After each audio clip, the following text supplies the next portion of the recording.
check. 1, 2, 1, 2. Okay, okay, okay. Mic check. All right, that's good. 1, 2. Mic check. 1, 2.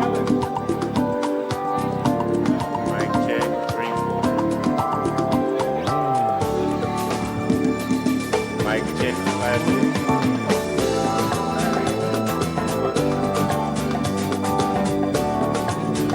Mic check.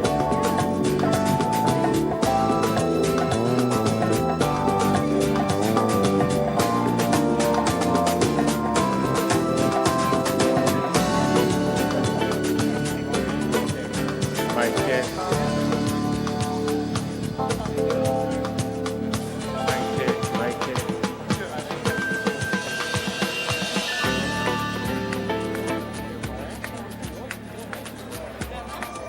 Mic check.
All right, good afternoon, everyone. Good afternoon.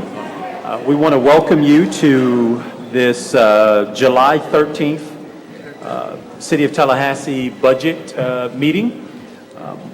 The agenda for this afternoon will begin with public comment, which we've allotted 30 minutes for, but we're going to try and get through as many speakers as we possibly can. It's one of the reasons we're here, to make sure we hear from you. There'll be followed by a discussion and a presentation from staff on a couple of outstanding items. And I do know that Commissioner Miller is here, and I believe Commissioner Maddox is on his way, so we'll have a full house here in a few moments. But we're going to go ahead and get started because we've got a tight agenda today. So with that, City Manager, I don't believe there's any pre-presentation, so if not, I'm going to yield the floor to the Treasurer Clerk for public comment. Thank you, Mayor. We do have a number of speakers, probably 20 or so. I'll let speakers know that they have 3 minutes for their remarks. If you can say them in less than that, we'll get closer to the 30 minutes that the Mayor referenced. But if you need all three, go ahead and use them. I will call you by name. If you'll come to the microphone to my right and your left and give your name and address for the record, we'll appreciate it. And we will begin with Richard Palangian, followed by Gloria Pugh. Thank you. Just very quickly, Mr. Mayor, would you mind if we did the Pledge of Allegiance in our normal customary begin the meeting? I don't mind. Typically, Commissioner, we do that at the start of our formal City Commission meeting, but in light of these past several days and a week, I think it'd be appropriate. So if you all would please stand, and I believe the flags are behind us, and we'll do the pledge. Pledge allegiance to the flag of the United States of America and to the republic for which it stands, one nation, under God, indivisible, with liberty and justice for all. Thank you.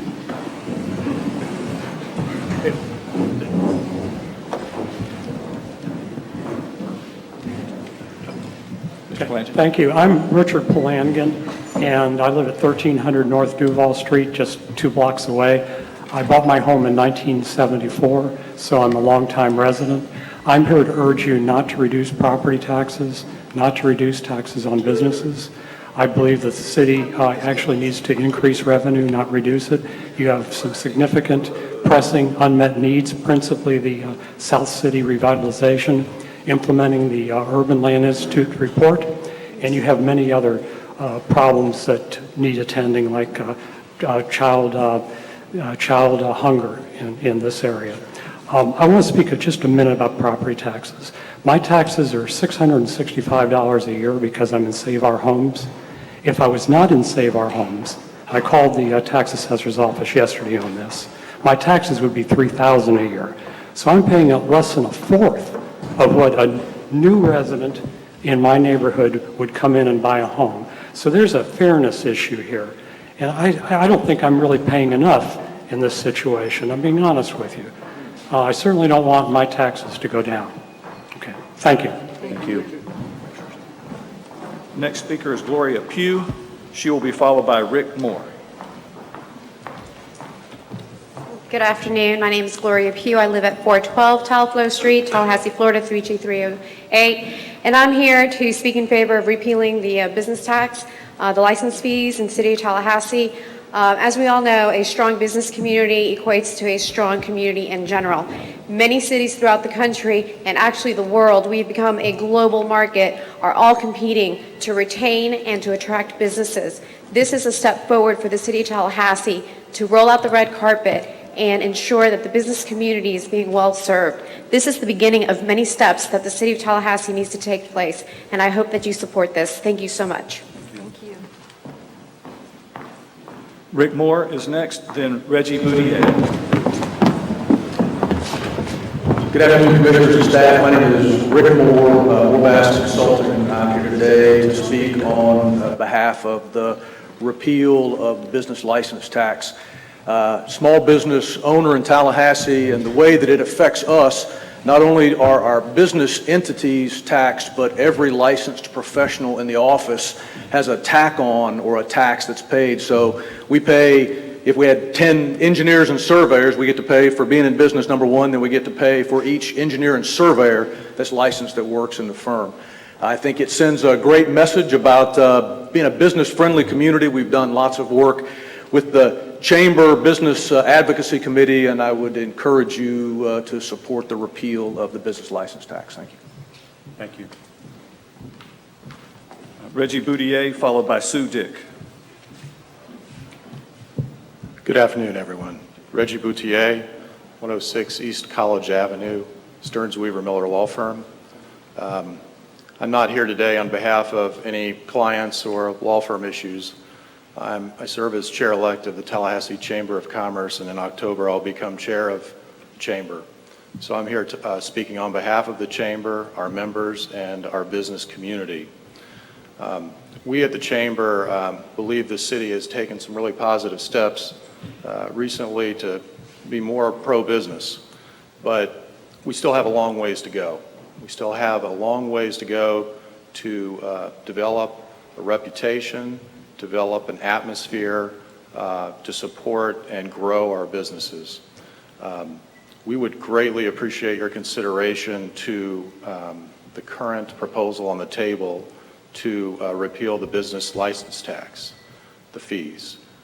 Businesses shouldn't have to be taxed to do business in the city of Tallahassee. That sends the wrong message. And we believe that the City Commission's consideration of repealing that will be a great beginning of developing a pro-business community to encourage business growth, retention, and expansion. And I would appreciate your consideration of this proposal. Thank you. Thank you. Next is Sue Dick, then Ed Murray. Good afternoon, Sue Dick, 300 East Park Avenue. I'm here as the president and CEO of the Greater Tallahassee Chamber of Commerce. Here to represent our membership. We have close to 1,400 members. 75% of our members are small business owners. They all pay a business license tax right now. We are here to ask for the repeal of the business license tax. It does affect all of our members and all the businesses, which there's close to 12,000 business licenses that are here in a given year. We are hearing from our local businesses that they are trying and continue to work very hard through this economy. They look to local governments for support. By this action, they will see a sign from our city of Tallahassee of how much you want to encourage and consistently promote business, small business growth, and existing businesses to come to this community. And we look to you to make a strong statement by repealing the business license tax, understanding what our local businesses are doing, the fact that they're employing our citizens, and that they want to work in partnership with our local government. So I ask for your consideration to repeal the business license tax, and thank you for your service. Thank you. Thank you. Ed Murray, and then Gina Kinchlow. Hi, I'm Ed Murray. I'm here on behalf of the Business Advocacy Committee, which I'm the chairman of. I sent a letter to all the commissioners about a month and a half ago asking that you guys repeal the local business tax. I'm also a lifelong resident of Tallahassee, and I own my own business. And we also represent businesses that want to locate here and are already here, from the smallest business to the largest business. We touch all of them across the board. We need a positive statement. We need more positive statements for Tallahassee. I believe strongly, and you guys have probably heard me say it before, I think our next 3 to 5 years in Tallahassee, it's unlimited how well we can do. Let's continue to do that. It's $1.9 million worth of revenues approximately, and it represents 12,000 businesses. That money, most likely, most of that money, if not all the money, will go back into the local economy. That's important. It'll be respent in our economy. So we ask you guys, please consider that and eliminate the business tax. Thank you. Thank you. Thank you. Gina Kinchlow, and then Penny Herman. Gina Kinchlow, 308 Willis Road, Tallahassee, 32303. Good afternoon. I'm here today on behalf of the Big Bend Minority Chamber of Commerce. I am serving as interim president, and I'm respectfully asking for your approval of our funding request for $30,000 to be used to help us host a Women and Minority Business Economic Summit. The purpose of the summit is to showcase the city of Tallahassee as a viable option for top-tier minority and women-owned businesses. Our plan is to invite the owners, key decision makers, and critical stakeholders of these enterprises to our city and show them our city from a business and industry perspective. We've calculated the total cost for this summit somewhere between $150,000 and $200,000. But with $30,000 in support from the City of Tallahassee, the Big Bend Minority Chamber of Commerce can leverage those dollars to attract additional private funding, in-kind support, targeted fundraising, and so on. Our overarching goal is to help minority and women small business owners to grow their enterprises. And the Economic Development Summit allows us to move toward that goal by connecting big business to small business. Women and minority business owners that we interact with have been very clear. They don't want to languish forever in the alphabet soup of set-asides like MBE, WBE, SBE, DBE, and so on. Like every business owner, these are owners who want to build wealth for themselves, their families, and this community where we all live. So our strategy includes education, training, and technical assistance, advocacy, and matchmaking that move these businesses into self-sufficient prime competitors in the global marketplace. The Women and Minority Business Economic Summit will be an important tool as part of our overall strategy. In closing, good businesses are sustained through smart relationships. With this in mind, we look forward to sharing this opportunity with our local partners and others in the community who are part of our economic ecosystem and who realize the value of expanding our reach. We want to see more top-tier women and minority-owned businesses become part of the trade and commerce of this community. We would love to see these kinds of businesses establish operations here, purchase goods and services here, and support our efforts here. The Women and Minority Business Economic Summit that we're proposing will bring visibility to our entire Tallahassee community, as well as the possibility for fresh new opportunities. When businesses grow, owners hire more workers, workers put that money back into the community, and all of our lives improve. We appreciate your consideration of this request. Thank you. Thank you. Penny Herman, followed by Brian Bautista. Penny Herman, I'm a member of Budget Hawks. In yesterday's Democrat, Gerald Inslee characterized citizens who questioned the budget, specifically the Budget Hawks, as, quote, crazy, unquote.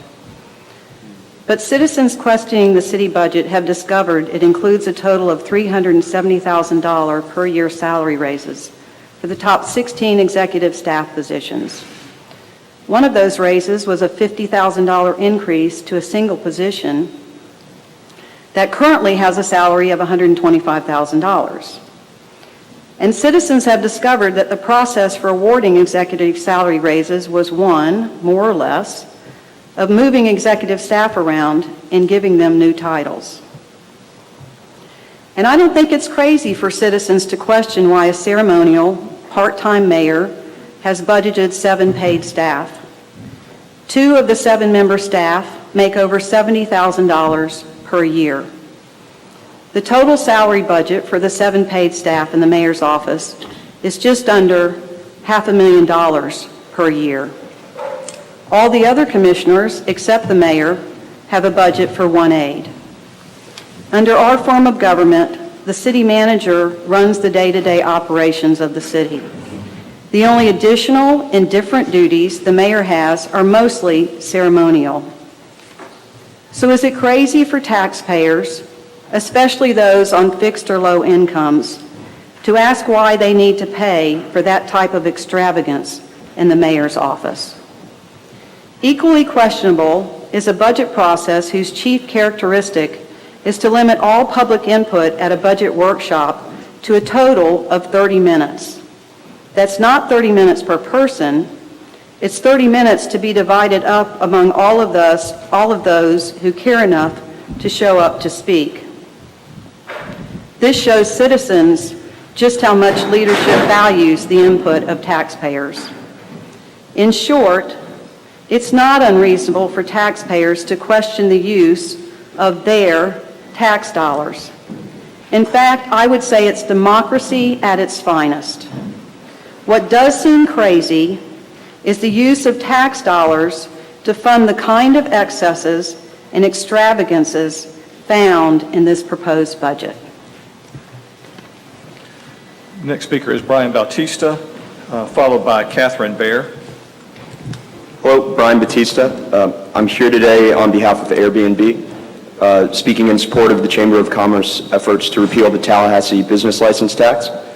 In addition to helping the traditional businesses, the repeal of this tax would cement Tallahassee as a city eager to embrace the economic opportunities created by innovation and technology and empower its citizens to be micro engines of economic growth.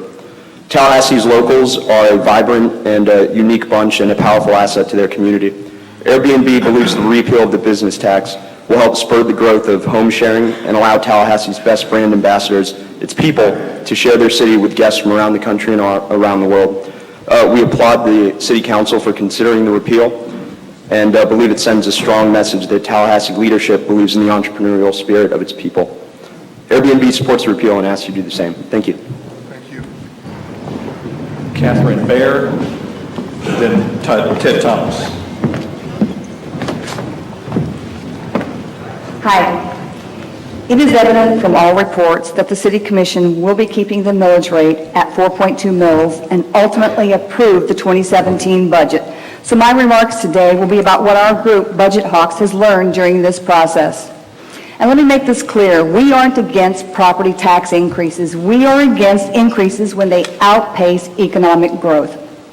We started this group in 2015 with the naive notion that we, as individuals with business and public service experience, could assist the Commission in a non-political way to help develop alternate and fiscally responsible options that would allow the Commission to trim spending without reducing services, and doing so without the need for the proposed 27% property tax increase. We were quickly reminded of the old admonition not to give advice to those whom have not requested advice. It soon became evident that there was no interest whatsoever by anyone in City Hall in reducing overall government spending. This point is clear by their actions.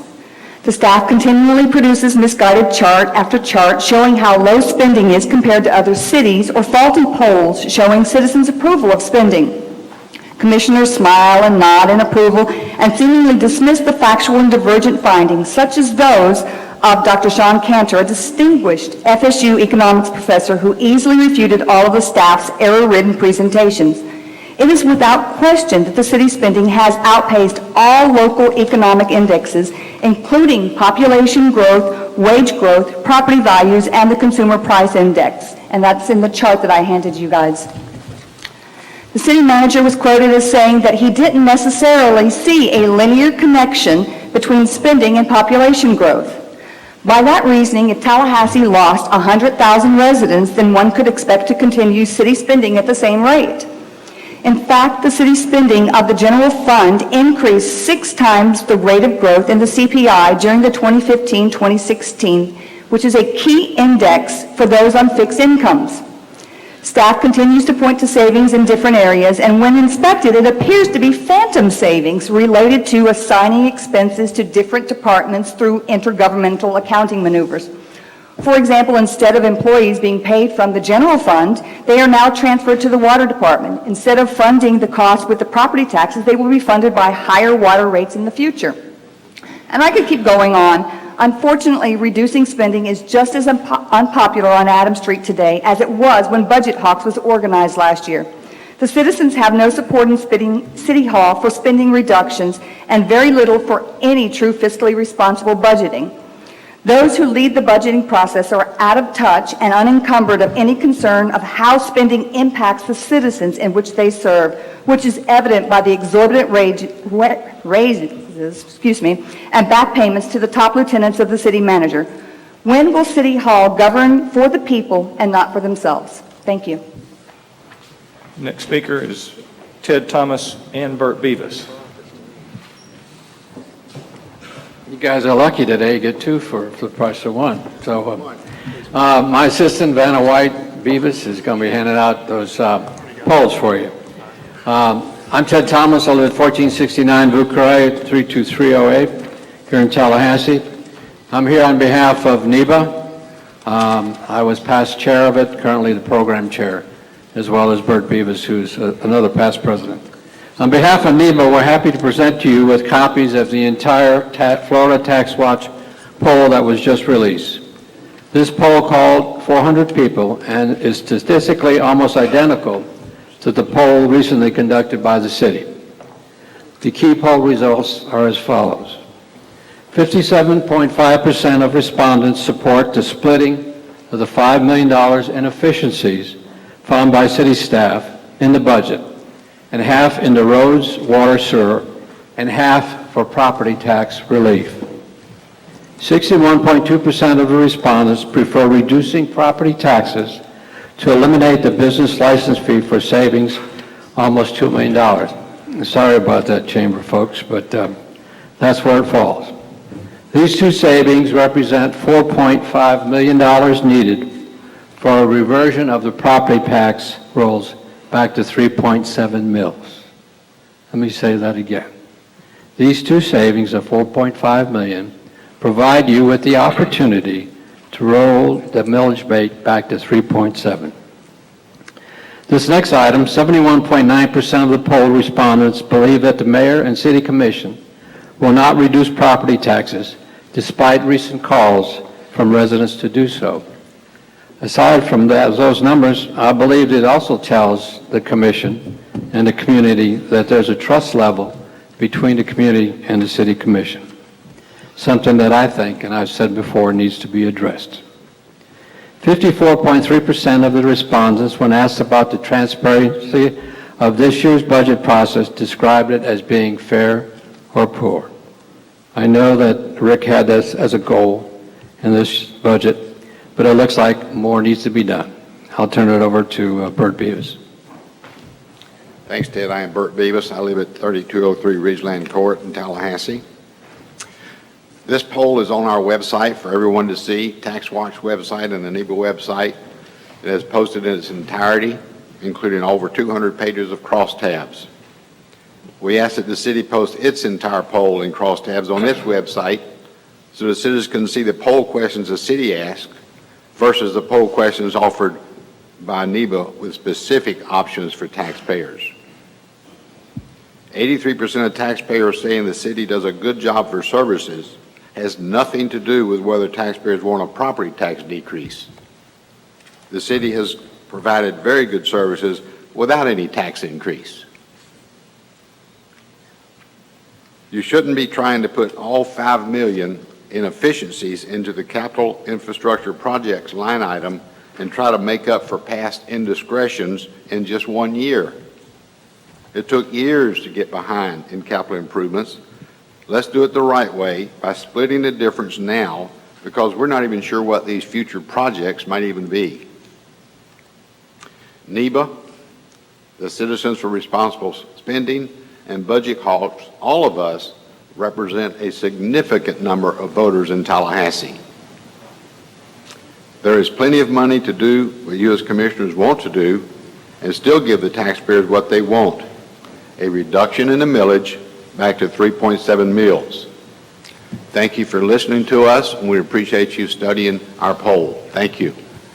If I could just ask one quick question, I'm sorry. Just a quick question. Sure. Because somebody gave me this poll earlier in the week and I was able to look at it. So there's an earlier question that says, do you agree or disagree with the Tallahassee City Commission using all $5 million of additional funds on infrastructure projects? And actually, and it's slight, but 58% said yes.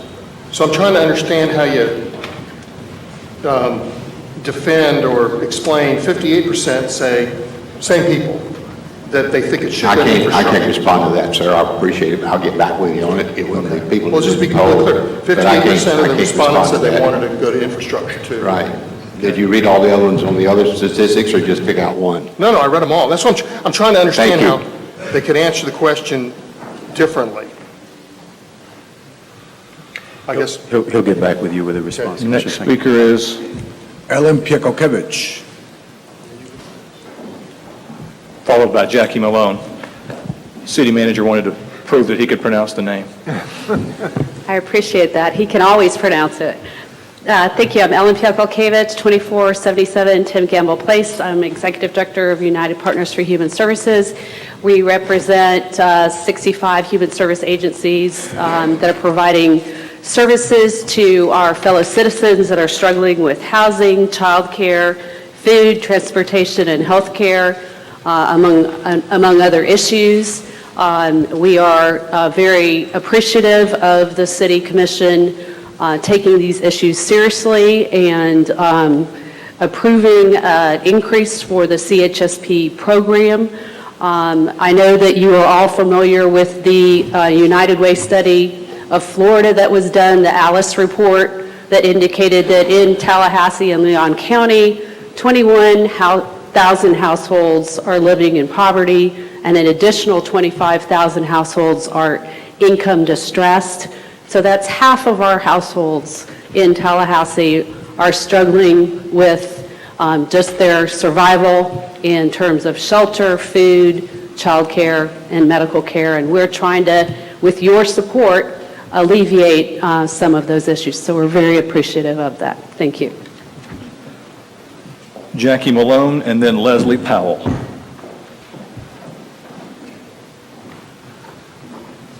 Jackie Malone, 6010 Rich Farm Road, Tallahassee 32317. I am the Executive Director of Breon Family Services, but today I'm speaking as President-elect of United Partners for Human Services to underscore what Ellen just said. Breon is a human service provider and recipient of CHSP, along with all the other agencies, want to give you our heartfelt gratitude for increasing the CHSP dollars this year. It will be the best bang for your buck you will ever get. It'll allow us to serve more people, to alleviate more distress, to assist in hiring more people throughout the sector of human services. So we applaud you in this, and you know that we are very close partners, and we are a business as well as a nonprofit, and we contribute to this community in so many ways. We also help avoid huge costs that would be if these folks were not met with intermediary and immediate needs. Thank you so much. Leslie Powell, followed by Kevin Priest.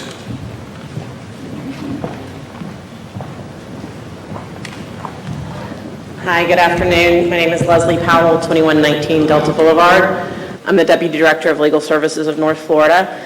I want to thank you again for the funds that you've given LSNF this year in support of the cause of justice. I'm glad to be here with our CHSP partners and are grateful for your support there as well. At your last meeting, I appreciated your discussion of the role we play in crime prevention. I've appreciated the support you've each expressed to us for the work that we do to strengthen our community, making us all safer and improving the stability of our families and children.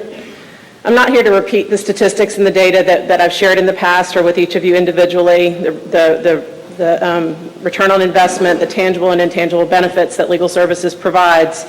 But just as a summary, as we observe the events in the world around us, the evident frustration of those who feel like they're not being heard, the expressed lack of faith in the systems meant to protect them, I ask simply that you renew our funding to allow access to justice, to give that voice and access to those systems.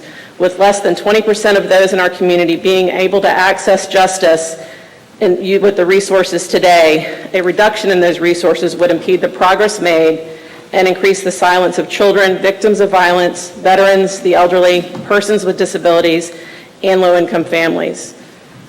Thank you, and again, I'm always available for questions or more information should you need it. Thank you.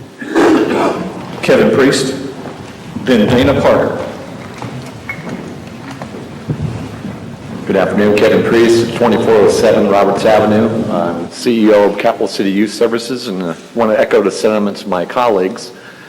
First and foremost, I want to thank the city for your consideration and the increase for the CHSP allotment. And I want to say particularly what those funds actually allow CCYS to do is to provide a lot of good services to the community with regards to youth and their families, and working with emergency shelter, individual family counseling, homelessness, particularly with our street outreach program, and transitional living. So, and all of those services are provided to the community free of cost to the citizens themselves. And that's what I want to make sure you understand where your money is going to, and we very much appreciate your support. Thank you. Thank you. Dana Parker, should be followed by Vicky, and I believe the last name is Sprout. Hi, my name is Dana Parker, 504 Middlebrooks Court, Tallahassee, Florida. I'm here on behalf of the Palmer Monroe Teen Center and the Community Connections Program. May I ask everybody from Palmer Monroe to stand up, please?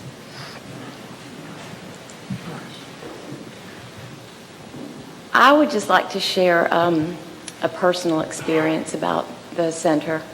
Last year, my son went through the program, the Community Connections Program. He was required to do so because of some problems he had. And the experience that I had, our family had, that he had there, I believe, changed his life and his direction. Also, with the other families that I met and their children, the difference and on the way they behaved and all, I believe, changed their life. I think cutting the funds for this program would be terribly detrimental to Tallahassee, to the youth, to the community. So I'm just asking that you please consider that. Thank you. Thank you. Thank you.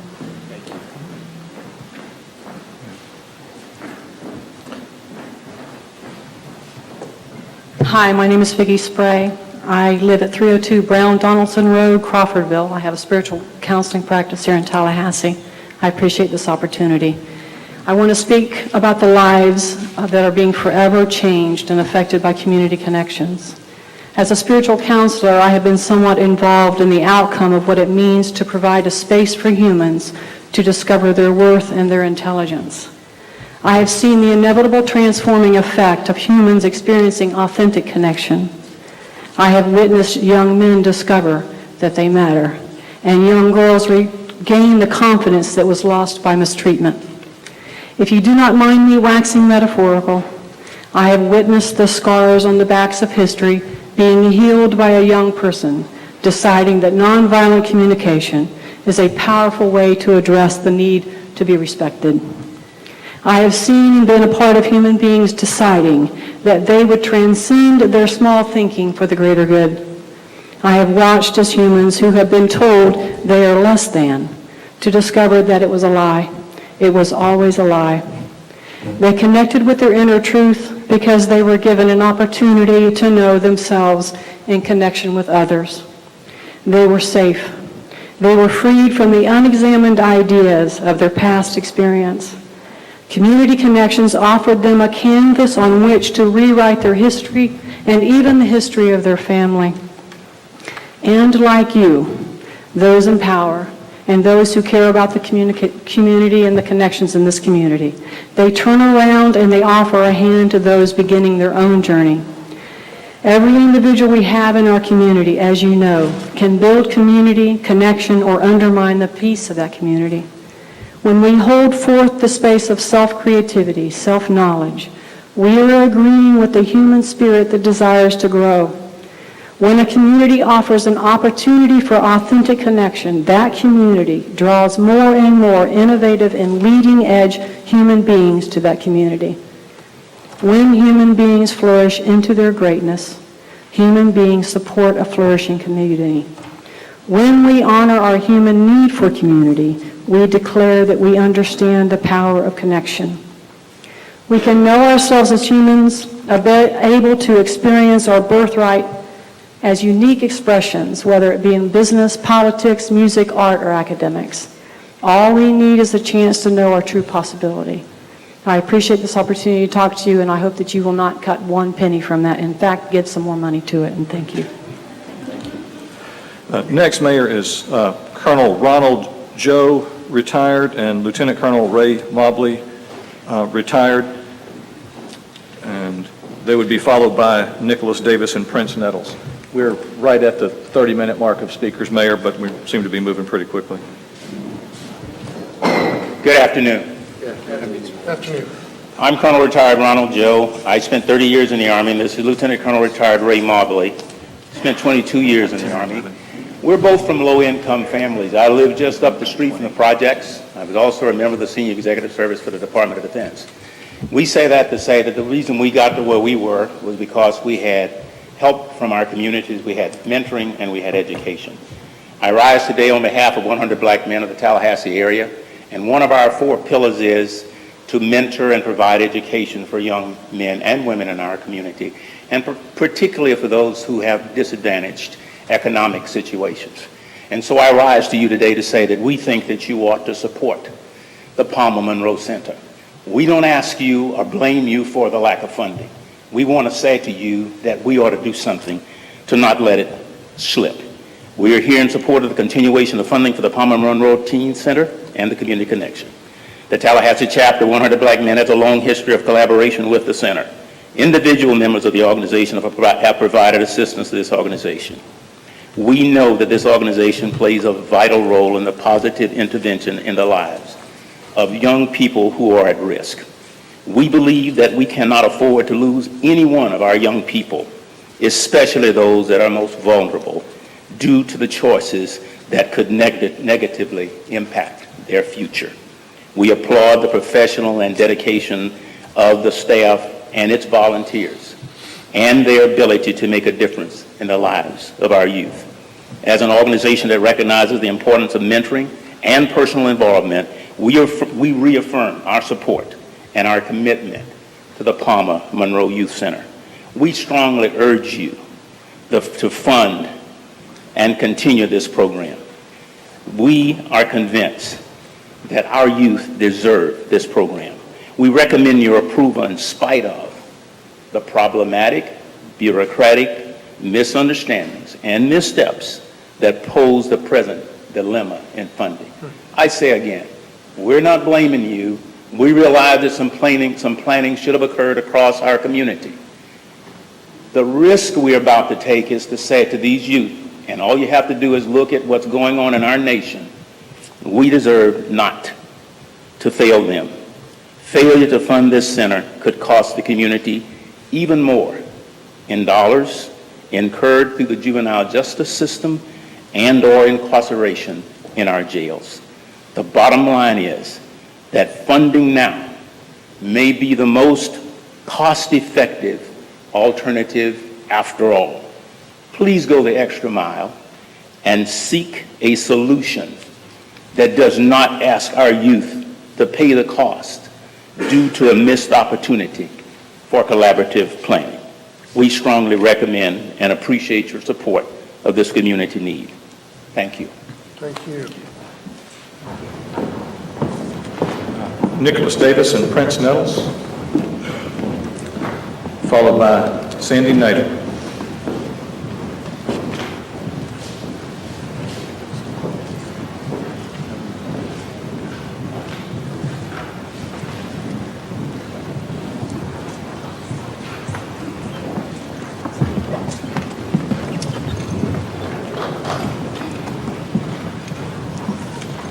Sorry for the wait. My name is Princess Nettles, not Prince Nettles. Could you just speak a little bit louder and into the microphone? Yes. Thank you.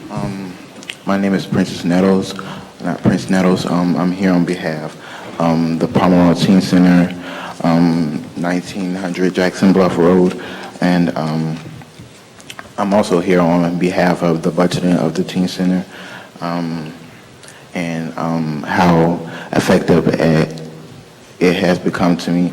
I started becoming involved with the Teen Center around, I say, March, and ever since then, I have created a certain light for the programs and the services that they provide. They have a recording studio that is inside the basketball gym that they have.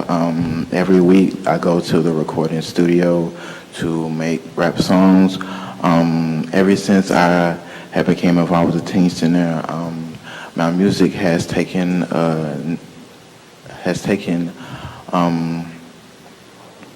it has taken off, and it has, I would say, it has jumped to the next level because I never thought that my music, I never even thought that I would be able to even put out music.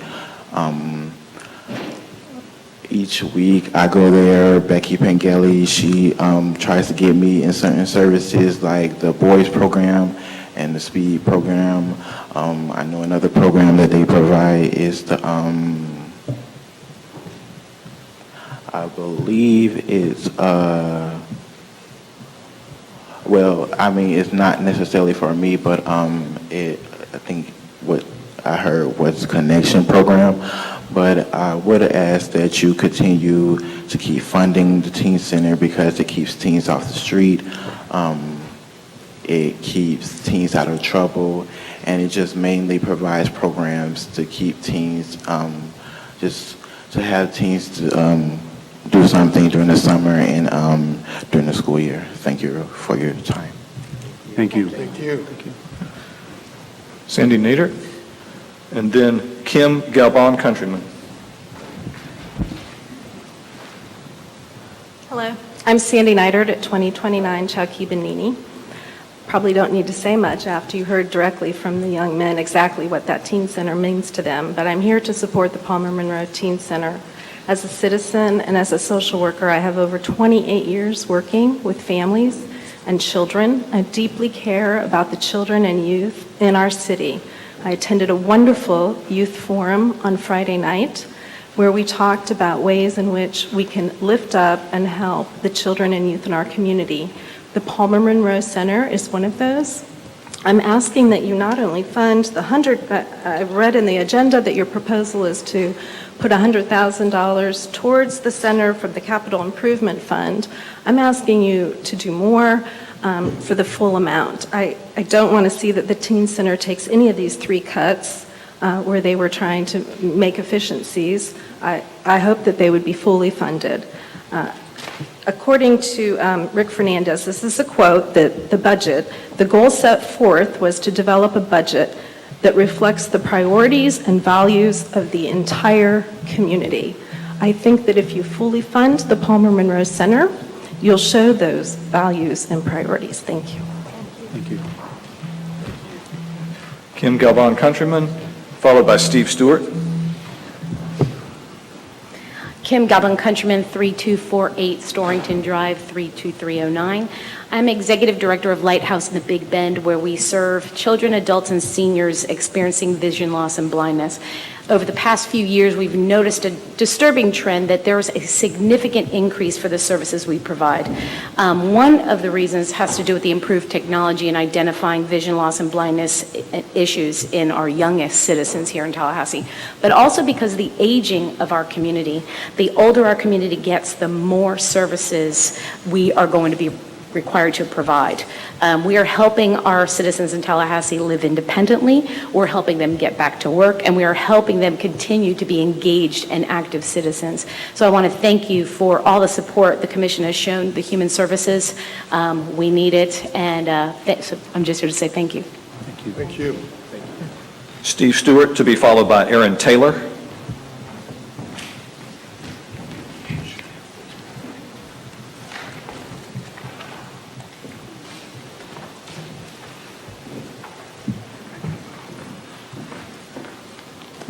Steve Stewart, 3048 Waterford Drive, appearing with on the behalf of Tallahassee Reports. I'm here to provide some information, as I'm wont to do from time to time. And what you have here is a document on the front page. I haven't had time to look at the pay study that was that we just recently received that addresses the raises that you're going to have to deal with. And so what we did is we looked at the assistant city manager position, which I think we have 3 of. And on the front here, you have the actual numbers that are involved in the pay study. So those are numbers that are provided by the city. And the average of the group is there, and you can see what the average in Tallahassee is. The next column is something that I added after talking to cities, and I've included in your packet not only the pay study, but organizational charts for all the 6 cities that are there. And as you can see, we are, none of the other cities that were picked by the city have a comparable number of assistant city managers. And then the third column shows the amount of money that is being paid on city managers and the average of the group is significantly less than what we're proposing, or I guess might be in play here with the city. A couple of questions that you might be interested in asking is, where is Lakeland in this comparison? Lakeland is one of the most comparable cities that we have in the state of Florida.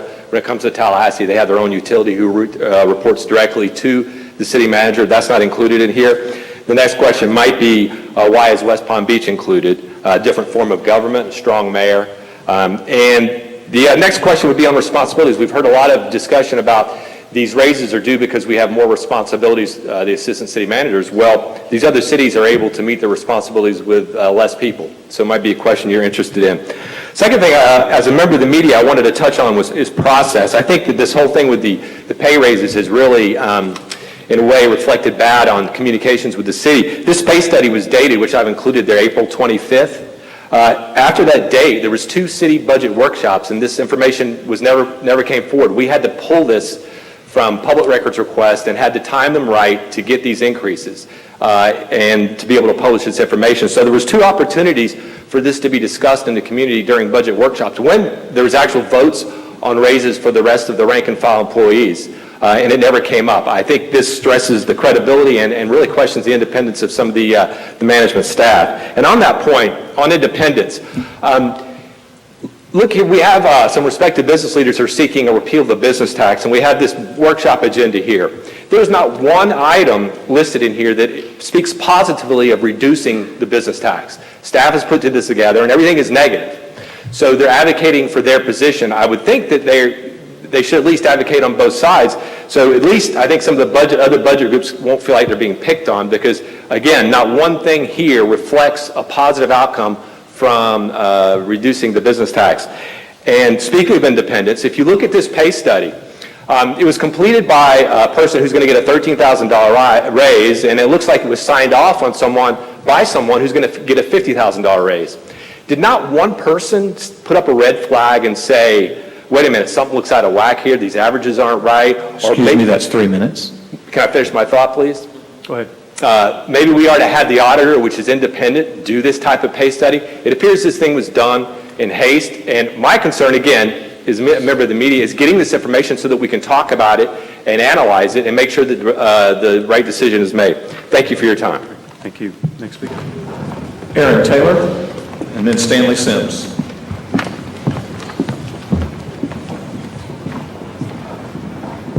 Hi, my name is Aaron Taylor, and I'm a volunteer tutor at the Palmer Monroe Teen Center. And I just wanted to thank you guys for considering the Palmer Monroe Teen Center in the agenda.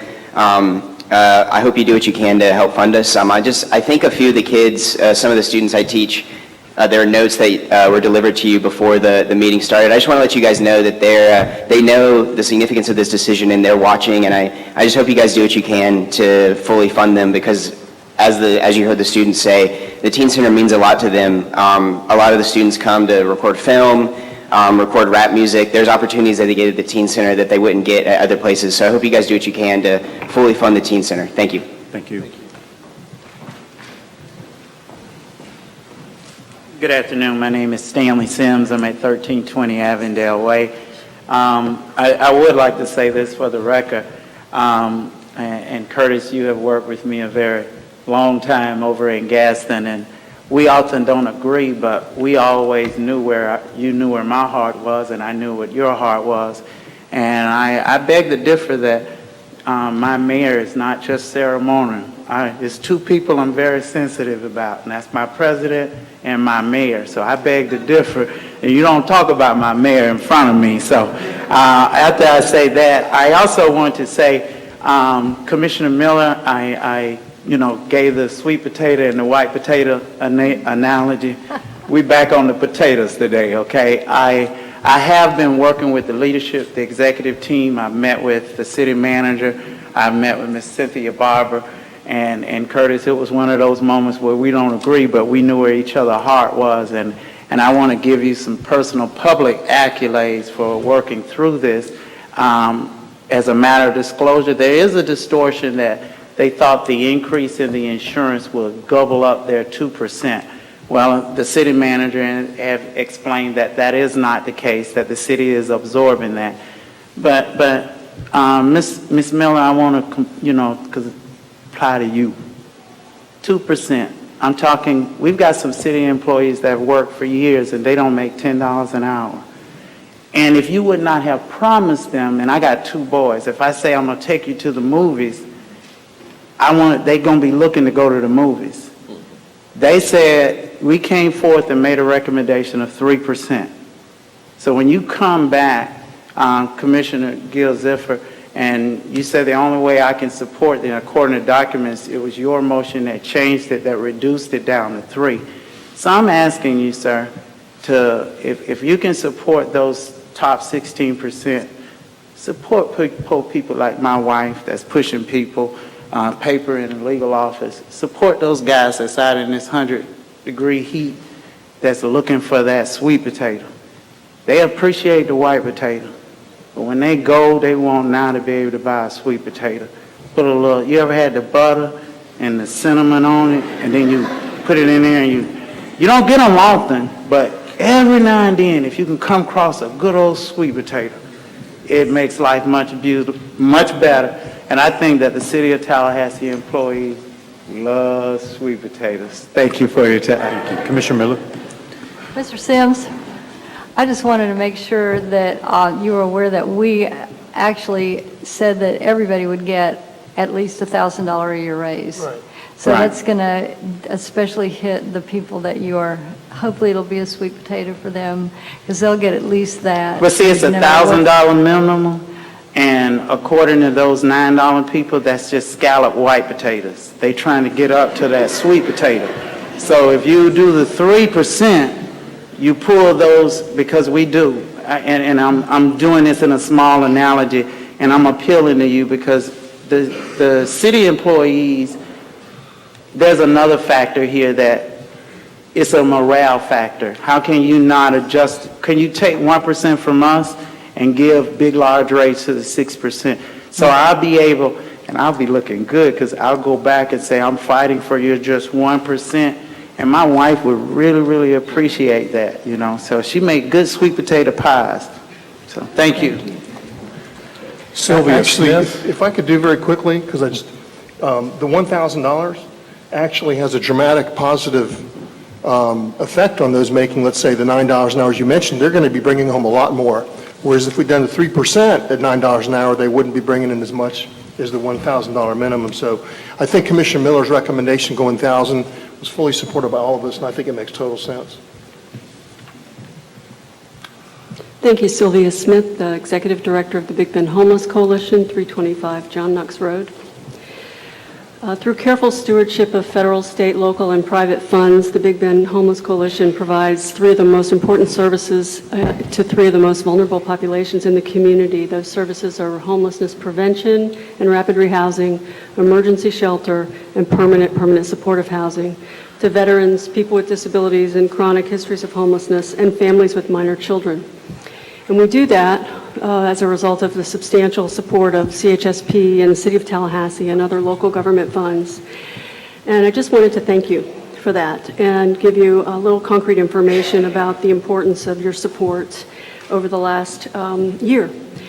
In one of those programs, the Hope Community Family Emergency Shelter, in the last year, 1,000 people, including nearly 600 children, will seek safe housing in FY 15-16. And that is over 3 times 2 fiscal years ago when the community did not have a designated family emergency shelter.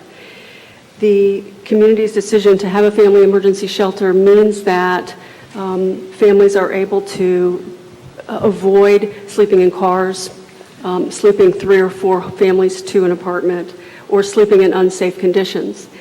In the family emergency shelter, there are typically 45 families during the school year and about 50 to 55 families during the summer. And we know it's pretty uncomfortable where we ask them to sleep. They sleep in the cafeteria. They don't come to the family emergency shelter unless it's the safest option available. So we thank you for providing that ultimate safety net for some of the community's most vulnerable, extremely low-income people. Thank you. Thank you. Paige Carter Smith, followed by Tico Watson.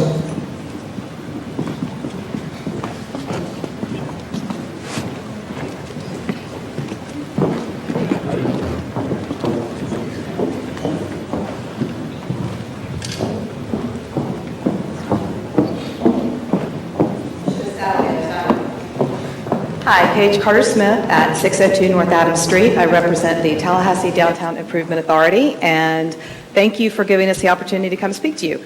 And I just have to say that every time I'm in here, I want to skate because I go back to the days when it was the Armory, so there's a flashback. Here to talk to you about trolleys. I know that the staff has recommended to come back and talk about funding the trolley services at some point. I want to kind of lend our voices to how important we think that they are for an economic development factor in the downtown and the greater urban area of downtown Tallahassee. We're looking at lunchtime trolleys. We're looking at moving state workers out of the Capitol and into our community and into our restaurants during the legislative session. So that is mainly what we're advocating for. I think in reading through the staff recommendations, there may be some discussion of combining rhythm route and that type of thing, but we're looking at basically a rhythm route that has a 20 to 40 minute cycle. I'd like to shorten that a little bit if we can. We want to encourage people to get out of the state buildings into the community. The other thing, I think this is real important as we're looking at this, because we've talked so much about the needs of the community, is this is an economic development driver. It's also an opportunity for us to extend to our visitors that are coming into our city, whether they're the ones that are working here and funding our budgets, or whether they're the ones that are just bringing tax dollars to our community, that this is their home away from home. We're the capital city. We want to make it easier for them to get around our city so they get to know us better. So when it's time for them to fund us, they remember us fondly. So I am in the process now of setting up meetings, working with different people to see what the state needs may be. They have some parking infrastructure issues that are going to be coming up, and I think we may can get some partnerships in this as we move down the road.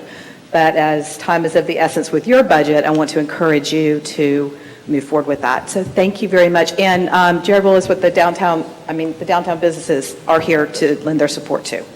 Thank you. Thank you very much. Tico Watson, followed by Nancy Daniels.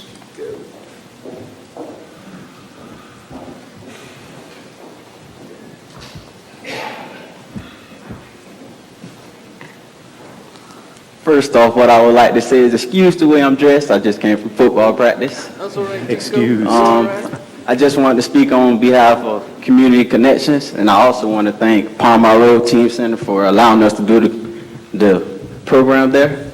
As me being a young teen, we don't really like to listen when people try to tell us to do the right things. And as me being in that program, I learned that sometimes you really do got to listen to honestly understand things, and there's different ways you can always solve a problem. It's not just always anger. And it also helped me with a lot of things just with life, period. I know how to not get mad about everything. I just know to think now, and it helped me. I'm so nervous right now, I can't even really talk. But I also got to do things I thought I'd never do, like shout at the mayor. I got to teach teachers at a college about the program and things, and it just a lot. I'm nervous right now, so I don't really want to look at the crowd, but it's just a lot, man. I just want y'all to consider, because I love the program so much, I stayed there. After my time was up, I stayed there for at least 7 more cycles. And the only thing that split me apart is I had to go live with my dad down south for a couple years. So, I don't know. For me now, y'all gonna see me on TV one day.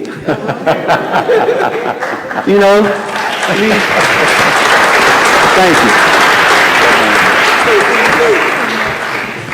Hey, Tico, they're going to see you on TV today. Elvis P. Garbage, strong safety, number 11, check me out. My highlights on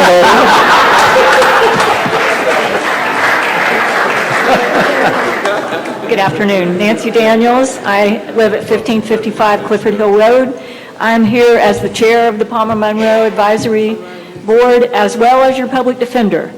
I am so proud of the Palmer Monroe Teen Center. I had a part in its beginning 6 years ago, together with several of you, and I think it's been an absolute home run for the community. It's a jewel. As you see, the tremendous support here, it's everything we hoped for and more.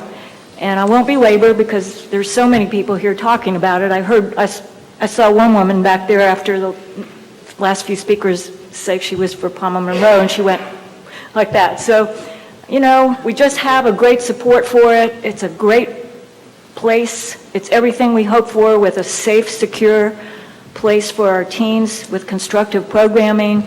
And I feel bad that the original funding conglomeration doesn't seem to be holding up, and I'm going to do everything I can about that. But for now, I sure hope we can keep it going at its same level.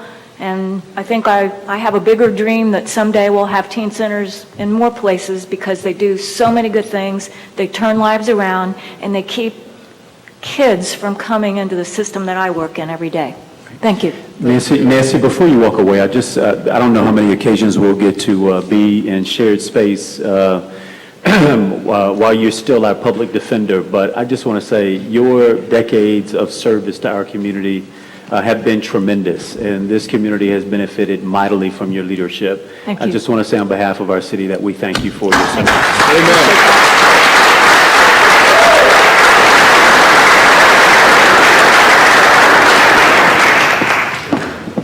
That was the last speaker, I believe. I want to offer a really strong word of appreciation for everyone who came this evening to express their views, their opinions. I will tell you, your words did not fall on failed ears, that we did hear you. And I want to address one sort of fact correction, and I wouldn't normally do it, but I'm going to do it because it came from a former elected official, former Commissioner Penny Herman, who stood at the podium and played, in my opinion, quite loose with the facts in stating that I have 7 full-time employees in my office.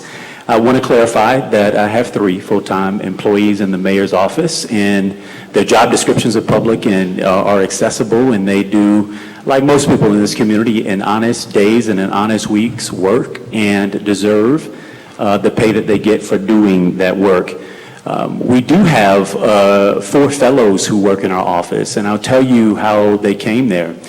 These fellows previously, this position line previously in my predecessor's office was a full-time position that I converted into a fellowship program under the effort to recruit young people from our college campuses to come into government, experience it, and at the graduate study level, and hopefully make the decision to choose to stay in Tallahassee after they graduate.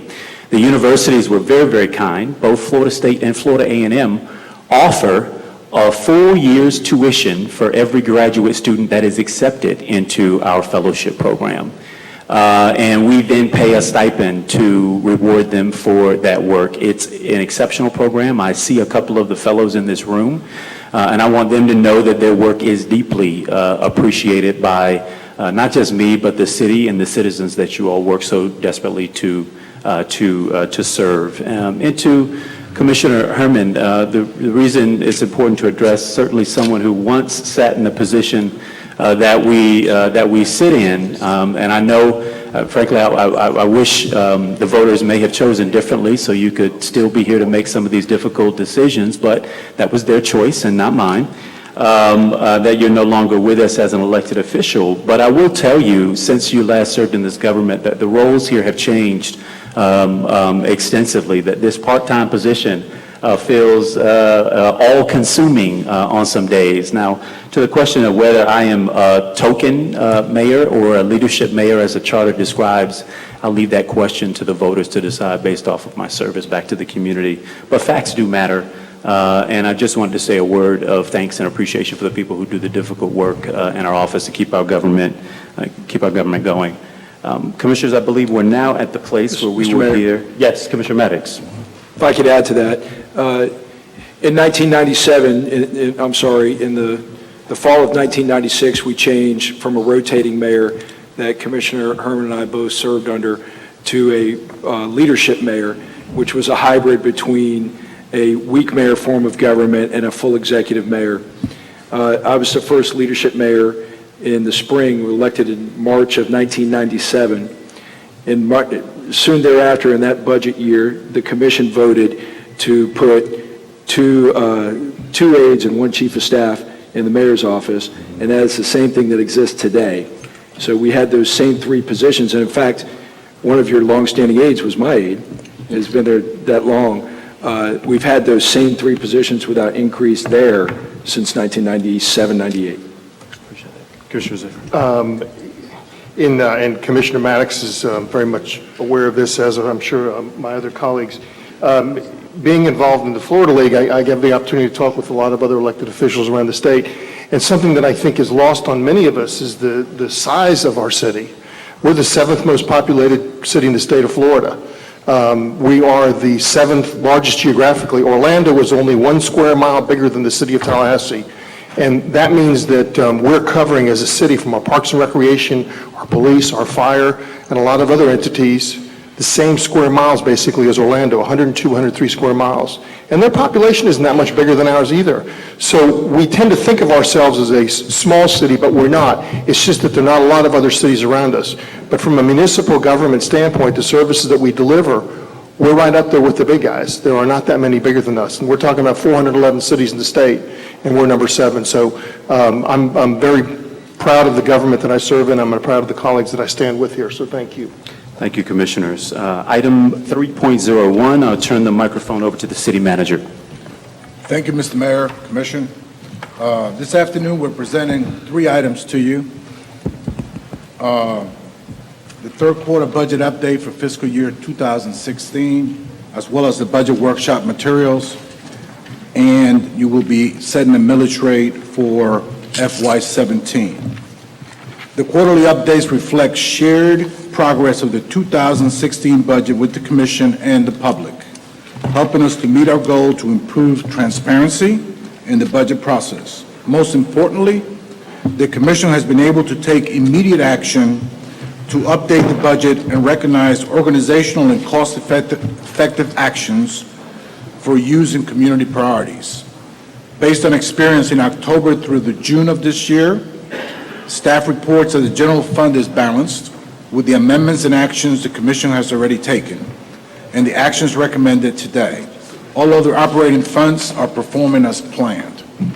Departmental staff is here to respond to any questions, and Robert Wiggin will go into some detail on the agenda item for 3.01. Robert? Thank you, City Manager. Mayor, Commissioners, appointed official, and attendees. Too loud? Can we move the mic closer? Closer. All right, how does that sound? A little better. Much better. Thank you. City Manager, Mayor, Commissioners, appointed officials, and attendees, thank you for being in attendance. It's exciting to see so many folks participating in our budget process. I think at this time last year, this would have been the 2nd or 3rd meeting that we would have had to talk about the budget. In this process, we are now on our 7th meeting in less than 6-month period. In the span of that 6 months, staff has worked as a high-functioning team with city management, with accounting, procurement, and the 14 operating funds to organize 7 public meetings on the budget, 3 quarterly updates, 4 budget workshops, and 3 surveys where we discuss the most relevant critical policy elements of the current and future budget processes, all in an effort to make a nationally recognized organization more efficient, more transparent, and more customer service driven. What you see there are a list of some of the accomplishments in this budget process. I also want to speak to some of the foundation that we set when we went through the budget process. With the municipal cost comparison, recall that we went beyond just comparing millage rates, where we are sitting at a millage rate that's established to address public safety, 2nd lowest total municipal cost to its citizens in the state. I'm among the 10 comparable cities. This was also placed in the context of having the 2nd largest miles to serve and the 2nd largest population, 7th when you look at the entirety of the city, the entirety of the state. This chart should be familiar as it shows beyond the millage rate, a millage rate factored by median household cost, the population served, the square mile served, and as important as that millage rate is, the cost of utilities. The city of Tallahassee has the 4th lowest average cost utility at about $2,200 per household. Water is second lowest in the comparable groups, sewer third in that comparable groups, electric lowest in those comparable groups, and we also looked at fire fees as an important consideration in the municipal cost comparison. Once we understood how we compared, we sought public involvement in in-person meetings, email surveys, TalGov surveys, and OpenGov to ensure participation in the budget numbers. An easily displayed budget that folks could dive deeper if they wanted to. I'm proud to report that in the 65 days that it's been live, we've had over 1,000 visitors. 35% of those return. We see a spike in visitors immediately after we release a budget agenda item, which means they're using that in concert with the agenda items that we publish. I think that's a fantastic tool for them to more fully participate in the budget process, and I'm proud that we stood that up in about a 6-week span and are ready to develop it for the next level very soon. With regard to community feedback, we've gotten that community involvement through the budget process, but we've also asked through surveys for community feedback. In that statistically valid survey that we did, police and public safety continues to be the most important priority, and this budget continues to accomplish that priority. Roadway maintenance and replacement is the second highest priority, and this budget responds to that. The community is satisfied with city services at a rate of 82%. I think that's something to be proud of. Another endeavor to communicate frequently is to focus on the most important issues with the most up-to-date information has been our quarterly updates. Based on financial management's analysis for quarter 3, staff recommends commission action to move $1.1 million in general fund savings to the general fund capital improvement fund. These are the results of much hard work by the departments, a reorganization effort that's starting to bear the fruits of the vision of the city manager. I think we've spoken frequently as part of this process of the numbers. I think I see the numbers as the skeleton of the organization. The heart and the flesh are really the operational departments. And so up until this point, we've been able to speak anecdotally about the reorganization and where we have improved operational efficiencies. But because we're process-driven, efficiency-focused, and some of that work has resulted in good one-time savings in fiscal year 16 that we've reported in the quarterly updates, I want to better describe what some of that reorganizational efforts have involved. Those early successes are very, very, very encouraging. We want to recognize the departments that are taking the time to implement those reorganization efforts. And based on that fact, I've asked representative departments to join me this morning to talk about that, the reorganization efforts that they've undertaken. With that end in mind, I've got Mike Tadros from Underground Utilities, James Barnes from Utility Services, and Karen Jumonville from Growth Management to join us, and I'll ask them to speak to a few of the efforts that they've undertaken in the last less than 6 months. Good afternoon. Mr. Mayor, Commissioner, City Manager, and Executive Team, thank you for allowing me the opportunity to share with you the status of our progress for the last 5 months. This is only the last 5 months in the reorbits. In the life of any organization, there's a very short period of time. Later on the next agenda, John Buss is going to talk about our long-range planning for maintaining our assets. First of all, I must express my sincere appreciation to the City Commission, City Manager, and the Executive Team for their confidence they have shown us by allowing us to take on the additional responsibility of the Public Works Unit assigned to us in January of 2016. Those units are Public Works Engineering, that the engineering group, the surveyors and the construction inspectors, tree preservation, stormwater drainage maintenance, and the signage and the pavement painting. Those units were about 179 employees being assigned to underground utilities, bring the total number of employees for underground utilities and public infrastructure to 540 employees. The goal, as we moved on the reorg and merging those units, is to improve the service level with the available resources to us, with a primary focus on the city's overall mission to improve the quality of life for the community we live. This is very easier said than done. Our approach is to utilize the systematic methodology we call process improvement as part of Six Sigma to chart current procedures and identify duplication, eliminate redundancy, and subsequently define new process and set new key performance indicators and goals for those units. This is the same approach that underground utility has utilized for the last 8 years. It did serve us well, and its value was affirmed last year by the Governor Sterling examiners who led us to earn the title of a role model organization in the state of Florida. This I want to move to some of the accomplishment. What some of the focus areas we did in asphalt patching, asphalt repairs, and the concrete work. Some of the results that we have seen in the asphalt utility patch crew. There was 22 positions on public works. The primary function is to do utility cuts and asphalt patches. It didn't make sense to keep them under different unit. We moved them physically from the Mayberry Hub to the Lake Bradford. They report to the units that generate the work, which is the water and sewer construction and repair crew. We were able to reduce, based on the workload, to reduce this from 5 crews to 4 crews. We also were able to reduce the waiting time from 5 days to the next day service. On the pothole patch crew, we were able to modify the process, and we, in most cases, provide same-day service.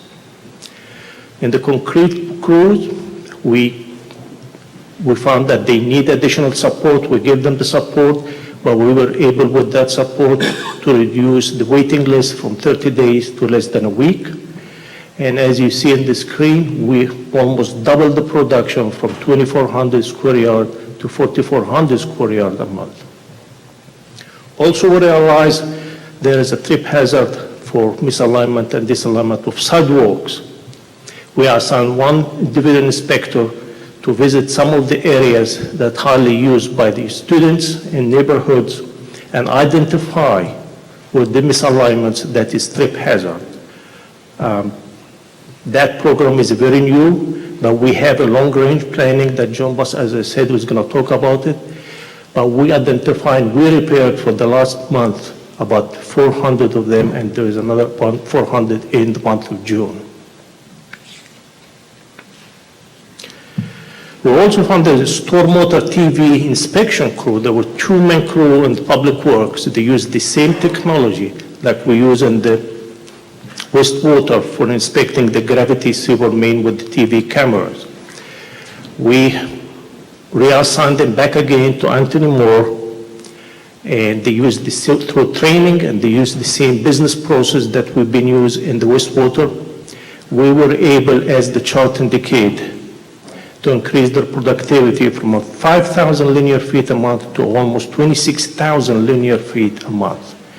What that means, they have detected cracks, fractures, broken spots, obstacles, and debris and on the sewer lines, in the storm water.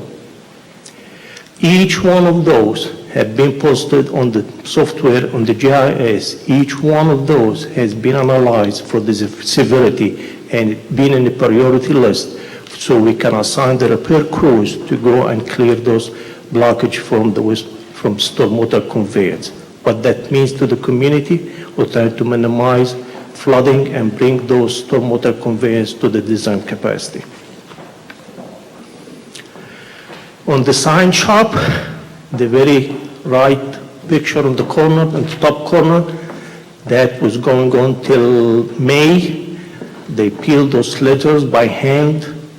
We got the group together and the employees, and they searched the market for the latest technology. We bought the latest printer, multicolor printer that can print those signs in less than 5 minutes.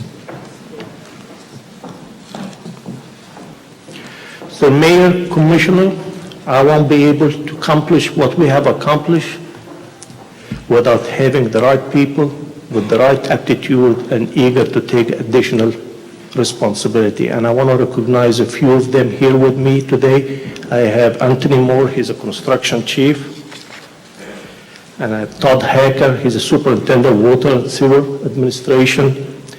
And I have Tim Potter, he's the manager of utility construction and operation. Tim oversees over 200 employees, most of them are field technicians. I also have Steve Schaefer, is the city engineer. He has been the to-go person in public works needs since the merger. And also I have Gordon Klein, our administrative manager. He's been juggling all those accounts, including the general fund now. And last but not least, I have John Buss. He's the water resource engineering manager. He's been working with this team to link the gap between the engineering arm and the operation side of the business. Thank you, Reach, for your work. Thank you. Mr. Mayor and Commission, in closing, I hope that I have conveyed our excitement about this great opportunity. We are truly honored for the part that we have been given to play in this administration and the part that we have been given to play in improving the quality of life of the citizens who make up this great community. Thank you.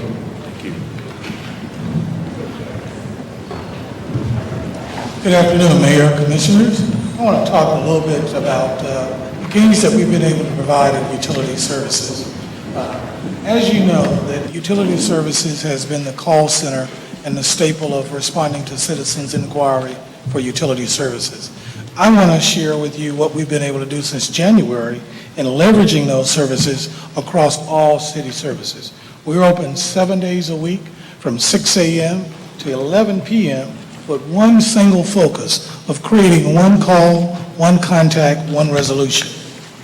If you start to look at the customer journey and the customer experience today, it's one that right now gives them the ability to call one number and get their inquiries resolved for electric, gas, water, solid waste, as well as transportation services and fire service fees.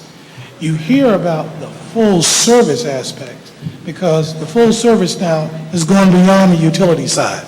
It's gone into digitality inquiries, E+ mobile support, TalGov inquiries, and now Star Metro. Again, with the central goal of having one call, one contact, and one resolution. When you look at the perspective of the volume that now we've started to incur, given that single point of contact, if we start looking at just the phone calls from January through June, we've done over 200,000 phone calls. TalGov inquiries, we've handled 11,200 plus inquiries through that medium. Digitally, another 8,500 inquiries. And the newly formed resolution team, which I'll go into detail about in a moment, has handled in excess of 7,000 inquiries. Let's talk a little bit about that resolution team. Because of the reorganization, we've been able to centralize many of our points of contact for our customers. But whenever you centralize services, a city that provides the products and services that we do, there are always opportunities where things could possibly fall into the cracks. We have a specialized team now that we've assembled that can handle customer and citizen inquiries, whether it is dealing with deceased animal removal, mosquito control, graffiti complaints, tree trimming, grass maintenance, traffic lights, street signs, and on and on and on. That's with a single call, single contact, and a single resolution. Anyone can do those things if they have the right ingredients. It's been our experience that we know what those ingredients are.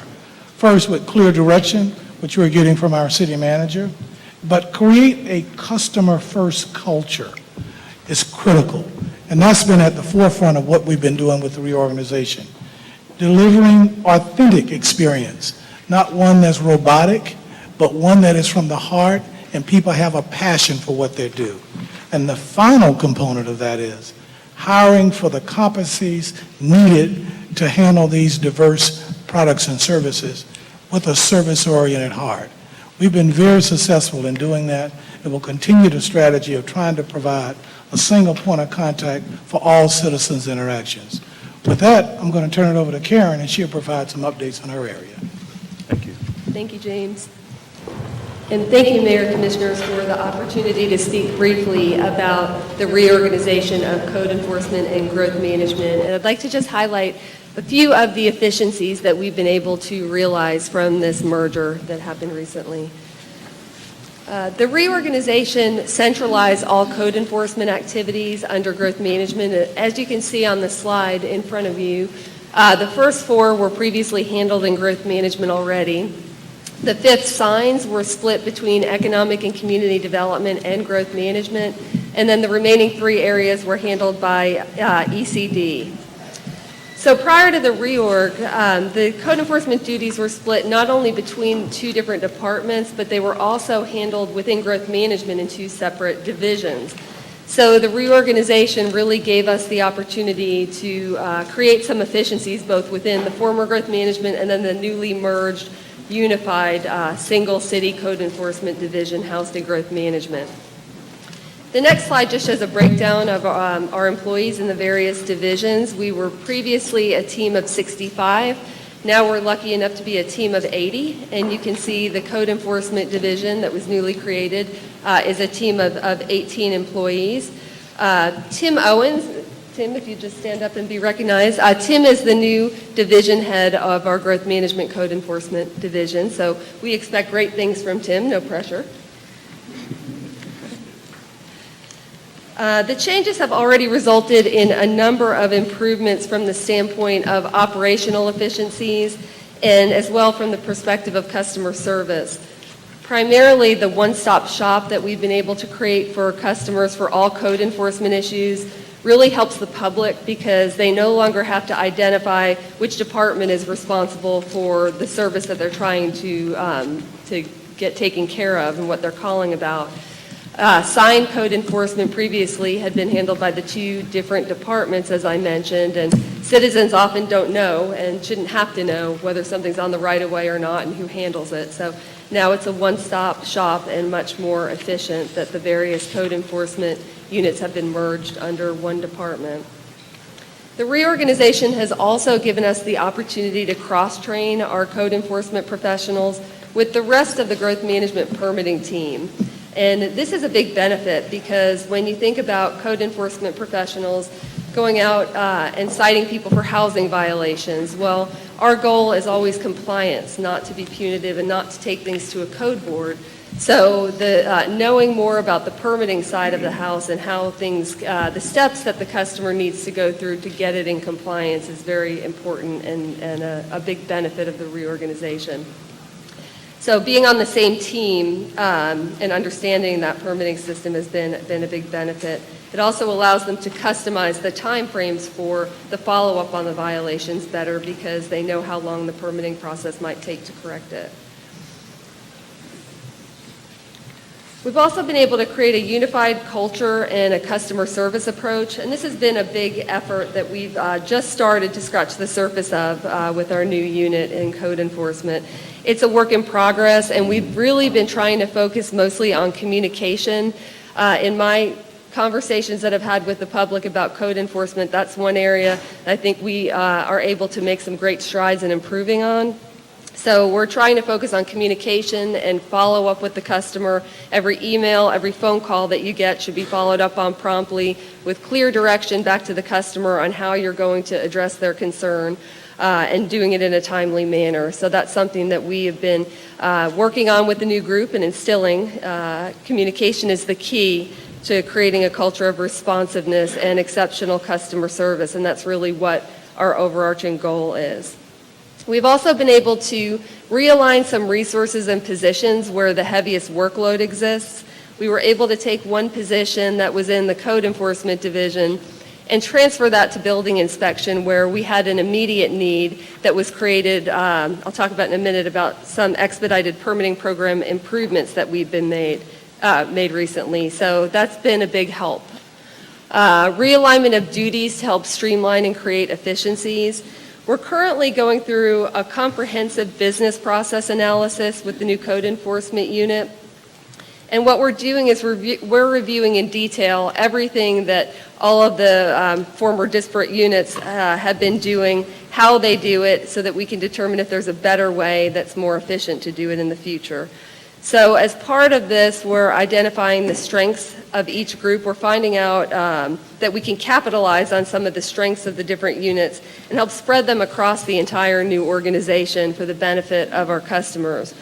One of the things that we've been able to find in working with the ECD group is that they're set up in zones, and they have an exceptional relationship with the citizens in which they serve. So they go to the homeowners association meetings, they're known in the community, and they have those built relationships. And that's something that we didn't have on the growth management side of code enforcement. So it's something that we can extend and use to benefit the code enforcement group as a whole. Things like rooming houses, getting the word out on what those regulations are, that provides a great venue for us to get information to our customers, and then also to hear back from the residents about some of the problems they may be experiencing, and we can devise ways to better help. We're also looking at some improvements with regard to technology that we can adopt in code enforcement that we believe will result in some efficiencies that will help free up staff time to use for other things that can help us fulfill our goals. Next, I'd like to highlight just very quickly expedited permitting, some of the things that we've been doing in building inspection to be responsive to the needs of the development community. A very quick summary. Our expedited permitting program was adopted originally in 2004 as a response to feedback we got from the development community about permit timing. And they had expressed that they were willing to pay more for quicker review times. And the program was originally designed for smaller projects, things like tenant build-out projects, and things that had a construction value of less than $1 million. And they were willing to pay double permit fees in exchange for a 7-working-day turnaround of the permit. So that program has been around since 2004, but it had previously been capped at 6 applications at a time, and we did that initially to make sure that we were able to keep up with the non-expedited projects and not let them fall by the wayside. But we have just recently, in working with the city manager, identified that the development community, again, continues to voice concerns about permit timing, and one way for us to help with that was to remove the cap on the expedited permitting program. So we have done that just in the last 2 months, and it's an opportunity for us to be more responsive, since time is money, to the development community, and it's a way to be responsive to the need that we're seeing.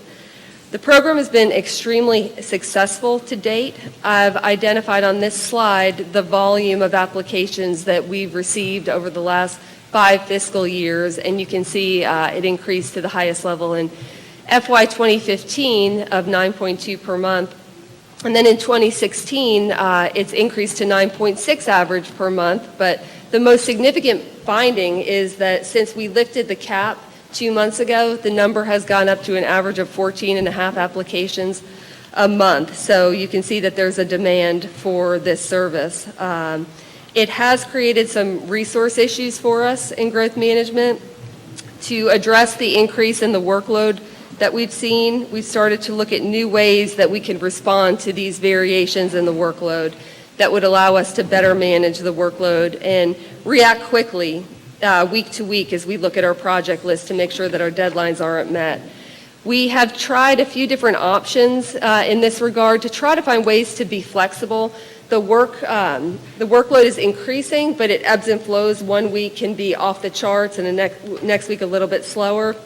We're trying to find some creative options other than just additional staff for addressing that. And one option that we have tried is some contract work, where we've contracted with 2 different private providers to look at more of an a la carte type approach, so that if we look at our given workload in a week and we see that we have a backlog in the area of electric, that we can contract out a portion of that review, and they've been able to do it electronically. So that has worked very well. We're looking at options to help make this a permanent option for us in the future to help us address backlogs. The reorganization has also given us the ability to, as I mentioned, transfer one position from code enforcement, and that has helped us tremendously in the area of building inspection. We're working with the Chamber's Business Advocacy Committee to continue to find ways that we can be responsive to the needs of the development community. We're going to continue to do that and then continue to adjust our management and staffing plan accordingly so that we can be responsive to those needs. In summary, we're just very appreciative of the opportunities that we've had to merge the code enforcement unit, and we really look forward to continuing to make improvements in this area. Thank you. Thank you. Thank you, Mike. Thank you, Karen. Thank you, James.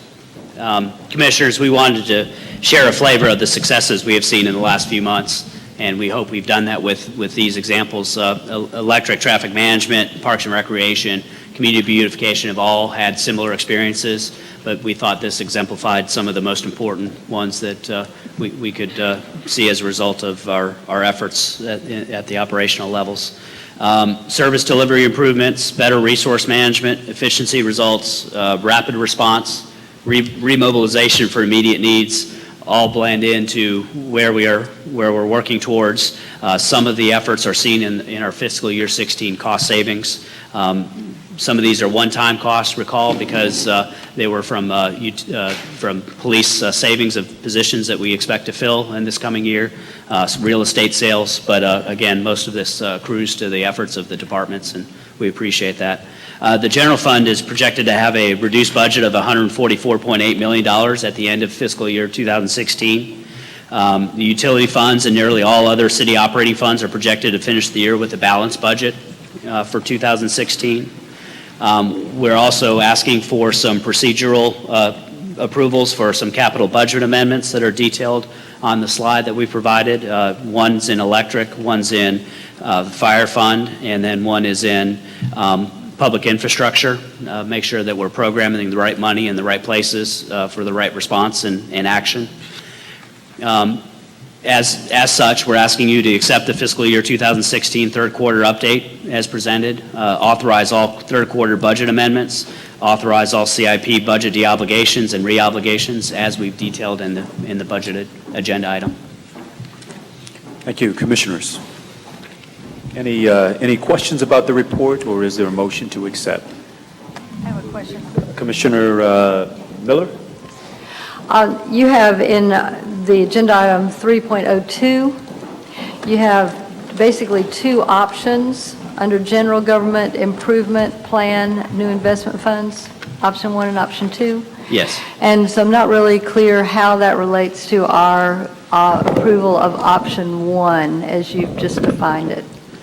Yeah, as part of this initial process, I think we can close out discussion of the third quarter update and provide a more detailed analysis and explanation of option 1s and 2s for the capital improvement project.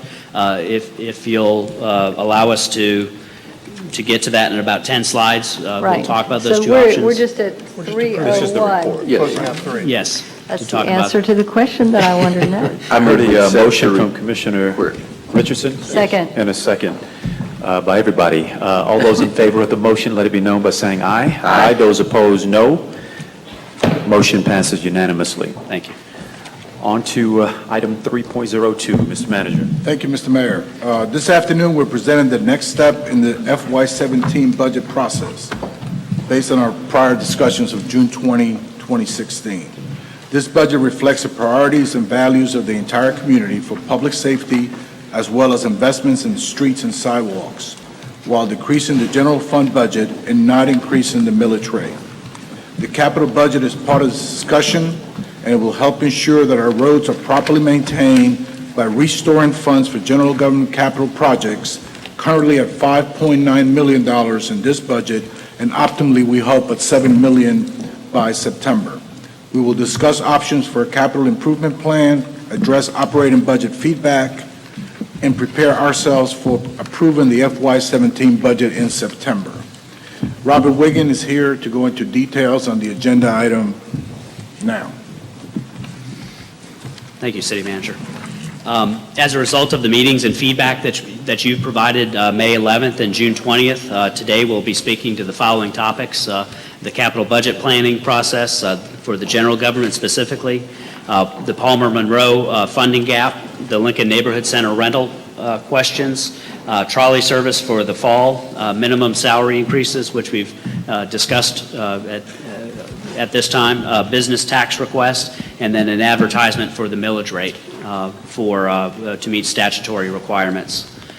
2017 budget highlights, just in brief. Based on City Commission direction, staff prepared a balanced budget plan for feedback at the June 20th City Commission budget workshop. There was no increase in the ad valorem millage rate. We reduced positions from fiscal year 16 to fiscal year 17. And as we are talking today, we've worked to restore funding for the general fund capital program. We were able to accomplish that with a proposed $3.2 million reduction in the general fund operating budget. I think Mike touched on how we did move general fund operations into water and sewer to address administrative costs and increase efficiencies.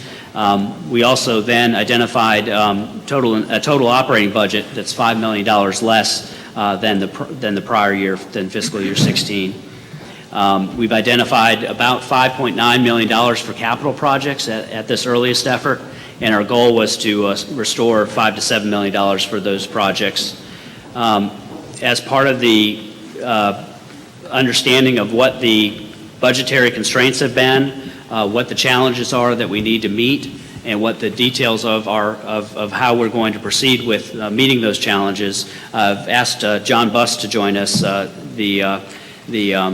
the Water Resource Engineering Manager, and he'll speak to some of our roadway maintenance and sidewalk needs. Good afternoon, Commissioners. Can you hear me? No. Okay. I mean we are that. facing. Speak into the microphone, please. Thank you. We are facing some real challenges in catching up with the need for refurbishment and maintenance of the general government infrastructure. Public infrastructure, what that includes is 650 miles of roadways and 500 miles, in excess of 500 miles of sidewalks, 430 miles of storm drains, 286 miles of roadway swales, 25 miles of large canals, 430 stormwater facilities. This infrastructure has an estimated value of well in excess of $1 billion. And maintaining and extending the life of those assets requires a more systematic, programmatic approach. It's our intent to move toward an asset management approach very similar to what we use in the utilities for vertical assets, things like a well or a treatment plant or a water tower. We're going to apply those same principles to these horizontal assets. But before getting into that, let me just go over a few of the types of issues that we observe. With regard to sidewalks, as I mentioned, we have in excess of 500 miles of those, and the defects are very numerous. I'll give you some statistics in a moment, but they include cracking and vertical displacement, primarily due to tree roots. ADA compliance issues also, slopes and ramps, et cetera. With regard to the vertical displacement and the cracking and the cost of maintaining those, Tallahassee loves its trees, but those trees are costing us a lot of money in terms of damage and maintenance, and it's maybe something, as we look at our development standards, we might want to consider, in particular as we look at the multimodal standards. Historically, there's not been a dedicated asset management program for sidewalks. There has been no dedicated project or line item for it, and it's been primarily complaint-driven, reactionary. We believe the solution, as I said, is to move to a more proactive rather than reactive, and we'll be developing a comprehensive inventory of city sidewalks and their conditions. That'll allow us to develop a long-term strategy for you to consider in your, as you assess funding needs and priorities.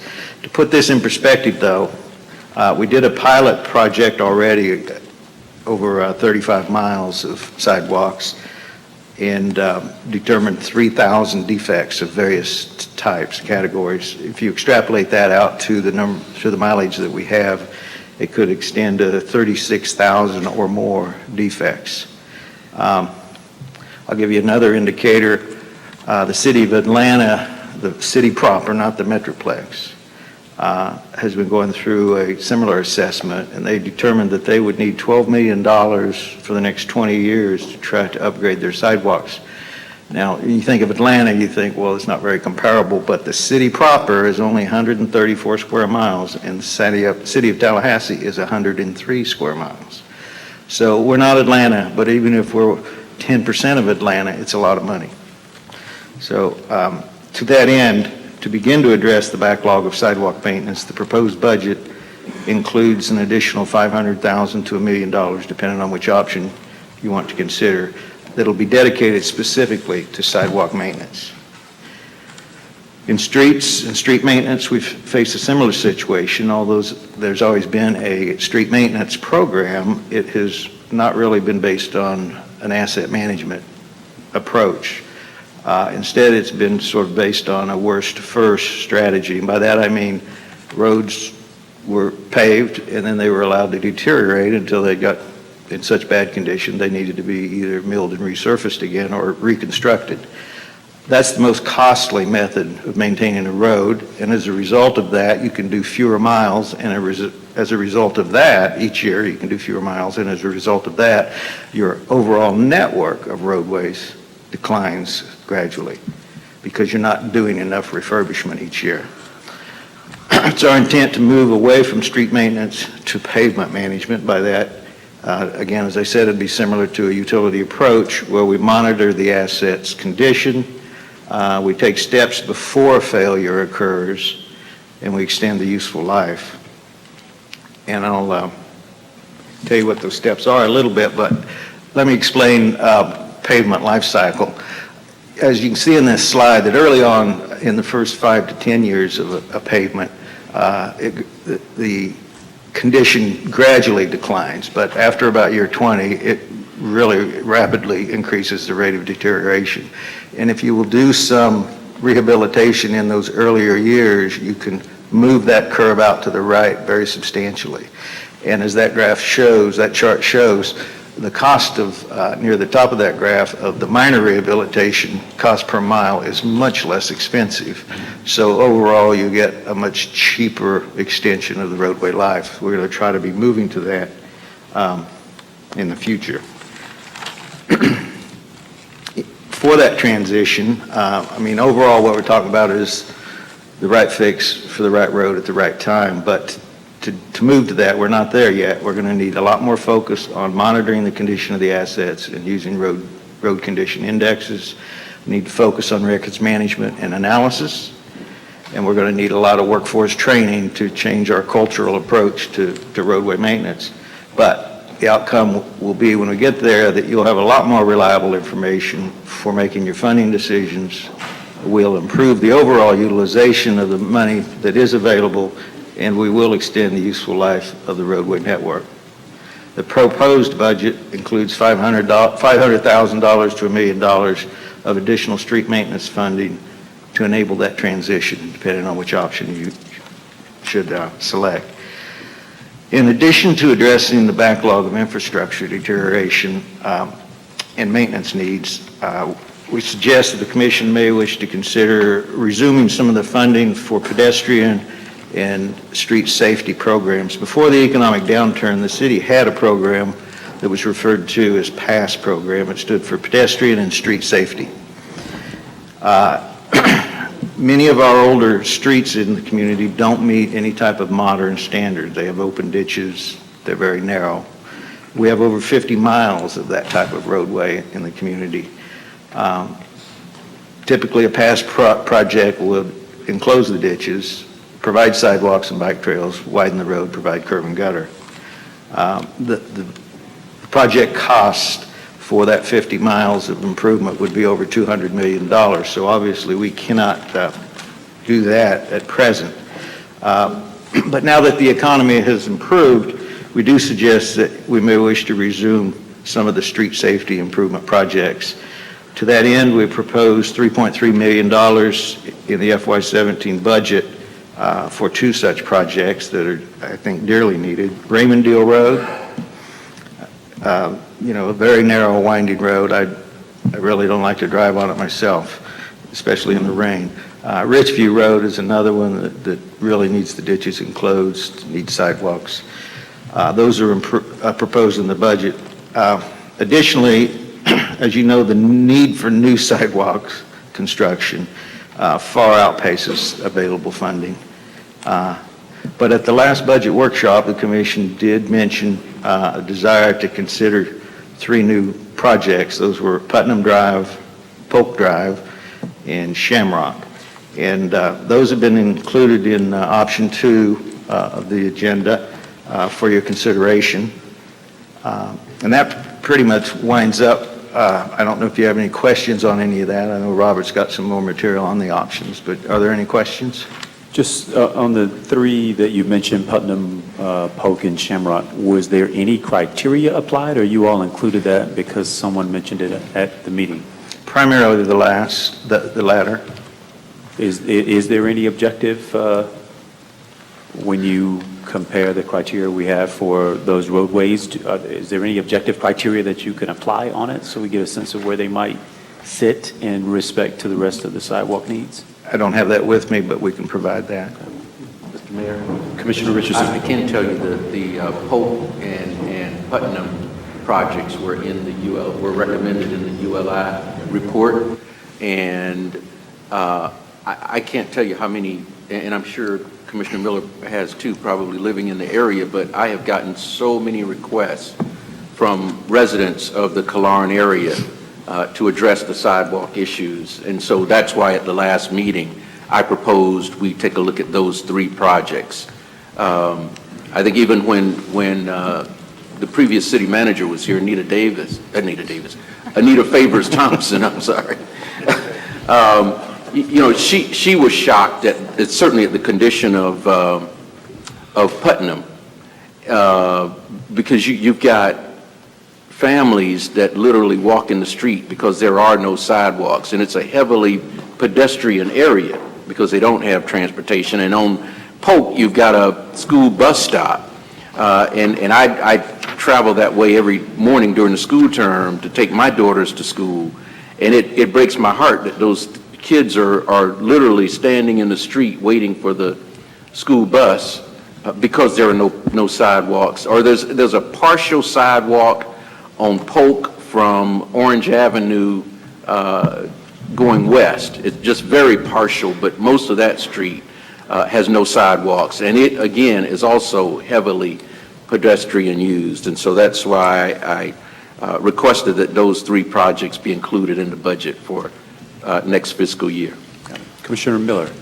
Yes, and I wanted to add to that, and when Commissioner Richardson brought that up at the last meeting, I was quick to jump on board and support. In Kalaran, we already own all the right-of-way, and that's one of the most expensive parts of building any sidewalk, and also that's something that takes a lot of time as far as getting out there and getting the job done. And honestly, I cannot drive the road without seeing people walking in the road.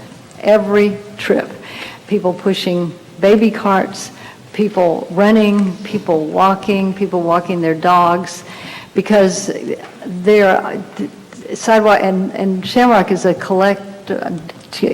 and maybe wrong about this, it's either a minor arterial or a major collector. So there's a tremendous amount of traffic on it. And given the fact that we already have the right-of-way, I'm glad to see that included in the budget. Commissioner Maddox. I'm in support of all three of these projects, but are they in our current ranking system? They are all Okay. Tier 1. All Tier 1, great. Projects. Perfect, thank you. So, Mr. Mayor? Commissioner Ziffer. If I can make can you hear me? Matt. No? That's okay, I'll talk louder. If I can make a suggestion, because I know, well, I shouldn't say I know, I'm assuming that we all have other comments.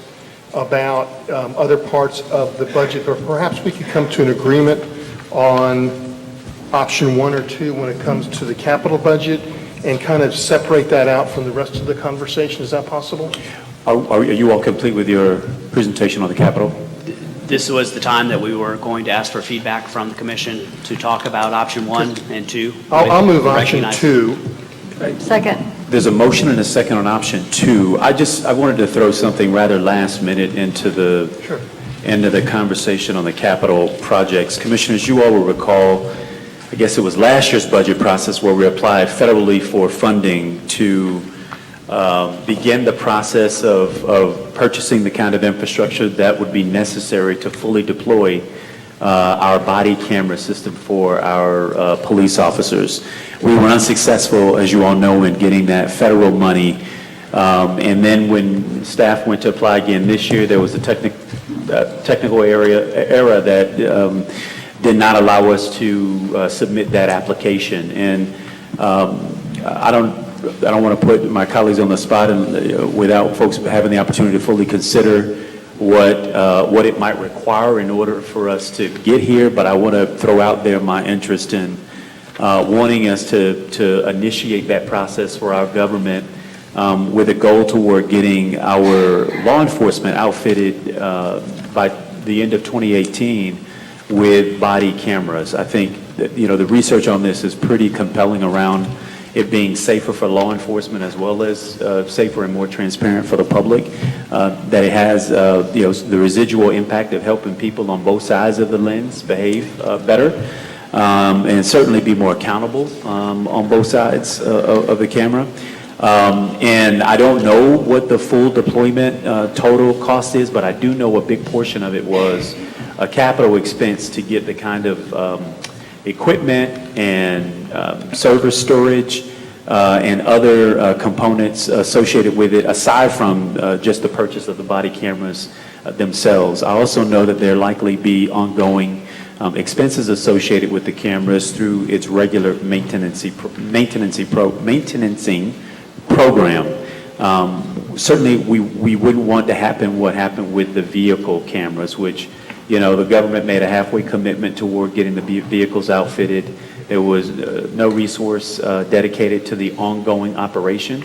And so we started with something like 60 or 70, and I think now we're down to fewer than 30 operational on vehicles, which is, pretty sad. And I'd hate to see the same thing happen in this case. So want to throw out there my interest in seeing that expense included, a portion of it included in the 2017 capital budget. And obviously we'll throw it out there. If there's any additional interest, then maybe staff can move forward. If not, then that's all it is a request. I'm certainly willing to consider that if we had an idea of what that might be. It might be. It's in the capital budget. Maybe. It's in the capital budget for FY18 and FY19. Yeah, I had some questions about that. If we could, Mr. Mayor. Yep, absolutely. I don't know if this is the time on that, but. Yes, please. This is overall in the TPD budget. We have, if I can find body cameras, we had it in 2018, here we go, for $910,300 in 2018 and $359,700. Commissioner, would you, I'm having a hard time here, I'm sorry. You can't hear me, I'm sorry. Is that better? Between all this mound of paper here. I've got it that we have in 2018, $910,300 for body cameras and $359,700 in 2019 for a total of $1,270,000. Is that correct? That is. So I also had some questions just overall, which I think will free up some dollars for things like body cameras. Number one, I assume that is, we're assuming no federal match. That is the assumption. I'm understanding, just as FYI, I participated in a call with the White House. There's a renewed commitment to redeploy that program with more resources. Right. So I think the assumption staff has made is that assuming there's no federal grant. What I don't want to do, I'm in support of the request. What I don't want to do is do what we did last year with the COPS grant and miss funding because we had already indicated that we're going to fund it ourselves. So if it comes under a Justice Department grant, which it will, we need to take the appropriate steps to ensure that that doesn't happen. I've got a couple of the questions with TPD. One, on the building itself, we've got dollars in for a new police facility, which is desperately needed, I understand. But we have repair, replace, and improve police facilities of $150,000 a year. That puts us at $750,000 through 2021. Are we not better off even bonding to build a new police facility than to spend $150,000 per year on it? Also, it's just like the overall questions were just on body cameras. You guys slow me down and tell me. I think we're just in the capital budget area, so. We're in the general government capital improvement program, Okay. which is a little bit different. Yes. The other question when it comes to dollars with TPD, I have questions on the police records management system. Let me know when that's appropriate to ask them. Okay. Commissioners, other comments on this part of the budget? There is a, Commissioner Richardson, I'm a Lord Ziffer. All right. So how should we deal with this at this point? My recommendation was toward trying to accelerate the process by getting us toward a 2018. I am sensitive to the comment about us not exempting ourselves out of federal money. Right. But to me, what would seem appropriate is if there was some identification of an appropriation for the 2017 budget that got us a portion of the way on the infrastructure without an indication on the future year budget until we were in it. And I would take advice from staff as to what that number would look like. Right. Okay. Well, I think there's a general support of moving forward on some level of body camera. Commissioner Miller? I think that Commissioner Zimmer is right. There's a general support in moving forward on some level. I personally am not comfortable jumping wholeheartedly into the entire force, and I'd really like to see some sort of pilot program where we go in and we outfit 50 different officers, and then we find out what those backup systems that you referenced are going to be like and what's going to be required and so on, because I don't really want to learn on the entire force and then have to go back to square one and make some change that if we just had done a pilot, we could have avoided.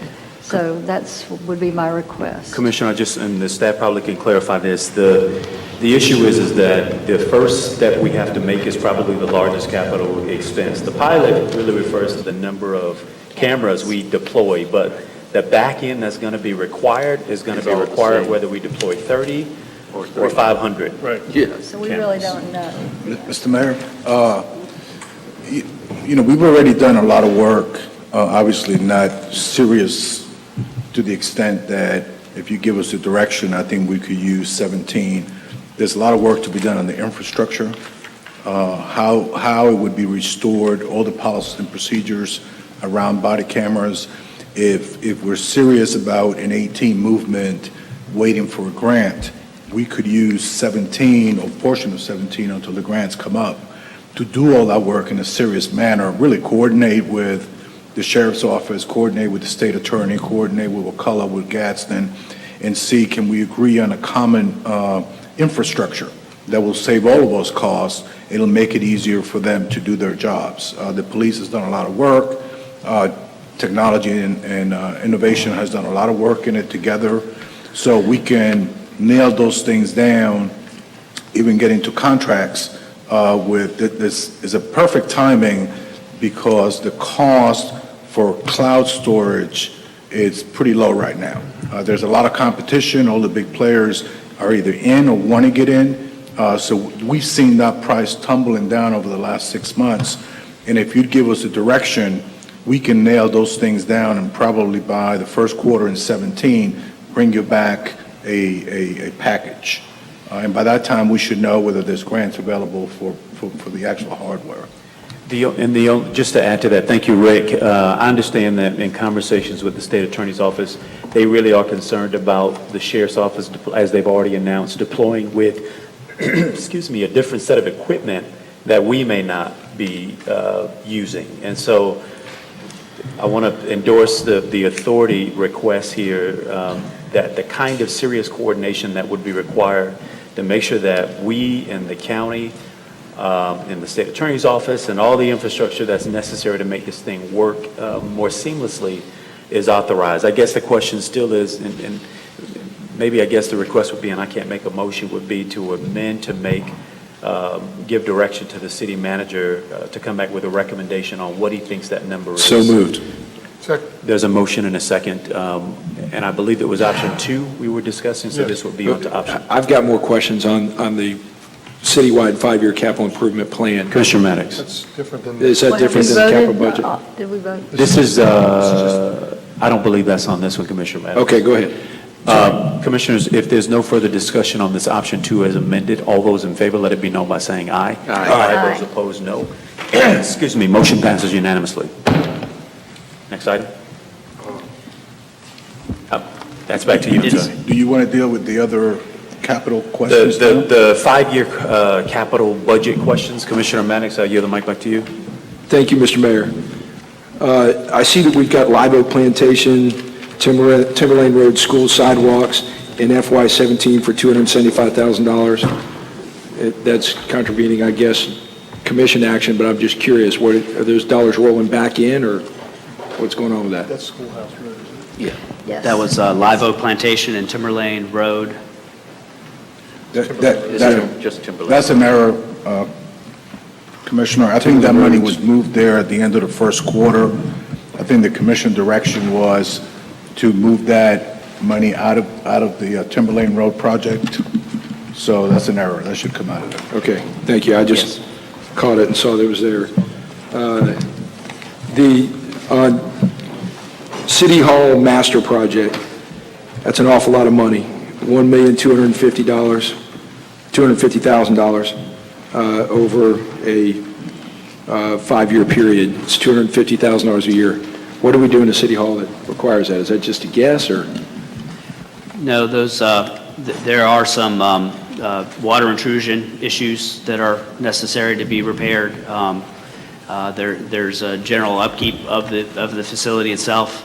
I think this feedback's important, because what we'll do is take this feedback and go back and look at priorities, the volume of funding that's there, the variety of funding that we need to use. Now that we've gotten the $7 million direction, we know then what do we use the remaining gas tax dollars for, the sales tax dollars for, and then what do we look out into the future for bond funding as a possibility.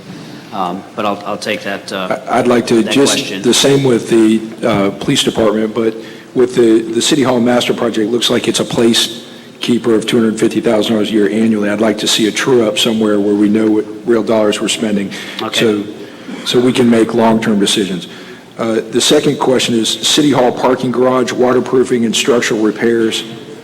Over a 2-year period, $2.2 million. What's wrong with the garage? It's $2.2 million wrong. Do we know? Generally, I do, but we'd have to bring facilities management in to give the detail, and we can provide that detail as we finalize the capital budget plan. Great, yeah. Yep, we'll do that. I'd like to get that back, thank you. The rest of mine, Commissioners, are on general government capital improvement. Thank you, Commissioner. Mr. Mayor? Commissioner Richardson. So will that information come back to us that Commissioner Maddox has requested by the next? Yes, in budget fact, workshop? we'll put together a packet so that we can respond to those in the interim. Before Okay. we get to that September 14th meeting. Okay, thank you. Commissioner Miller. Can somebody tell me what HP1 replacement is? Yeah, that's Hopkins. Okay. Some Hopkins plant. electrical plant thing. Yeah, yep. All right, thank you. Now that you've confirmed that capital concept for approval of the citywide, we'll go back and evaluate the citywide CIP for our September presentation. Part of the decision-making process will be looking at department priority projects, available project balances, what progress is expected to be made in fiscal year 17. One aspect that John spoke to was kind of taking a utility approach to to developing a capital project, and we'll do that for the general government also, where we'll look at cash flow and the needs for financing in the future, what existing projects are out there, what can be closed, and move forward to address current issues. If funding's not available after looking at gas tax or sales tax monies, we'll look to see what the future is for sales tax 2020 monies, and also then what options there are for bond financing. Right now, we only envision bond financing in our current budget for FAMU Way, but the police facility obviously would be one area if we made the determination that was a priority, then that would be the proper way to go about doing that, is bond financing that project. So Please, Commissioner. are you asking us if we support this sidewalk maintenance approach? Yes, I took that from your vote for option 2 Okay. as the Thank you. direction we would go, I just want to make sure that was clear. with consideration of the body cameras And is it going to mean that the body cameras come out of these general government capital improvement projects? I think when we asked for flexibility in option 2, the Richview Road Pass project was looked at as one that could be possibly started at mid-year, which would provide a little bit of funding to then apply to another another priority. I would also say I appreciate the flexibility part of the question. We previously identified a portion of money that we ended up having go back into deficiencies that was originally identified for body cameras. When we didn't get the grant, we said to take it back out. So I also would say that's a place that the manager may want to look. Yeah, Mr. Mayor. Commissioner Richardson. Before we move on from the capital projects, I did want to commend staff for taking a look at Zyla Street. I believe that's the portion in front of Fairview Middle School. I know when I came on the commission, my daughter attended Fairview, and I can tell you that's an accident waiting to happen. Those kids cross that street. There is no sidewalk on the eastern part of Zyla. So those kids cross the street between traffic, cars, buses, and there's an open ditch on the west side of Zyla, or Zilla, however you pronounce it.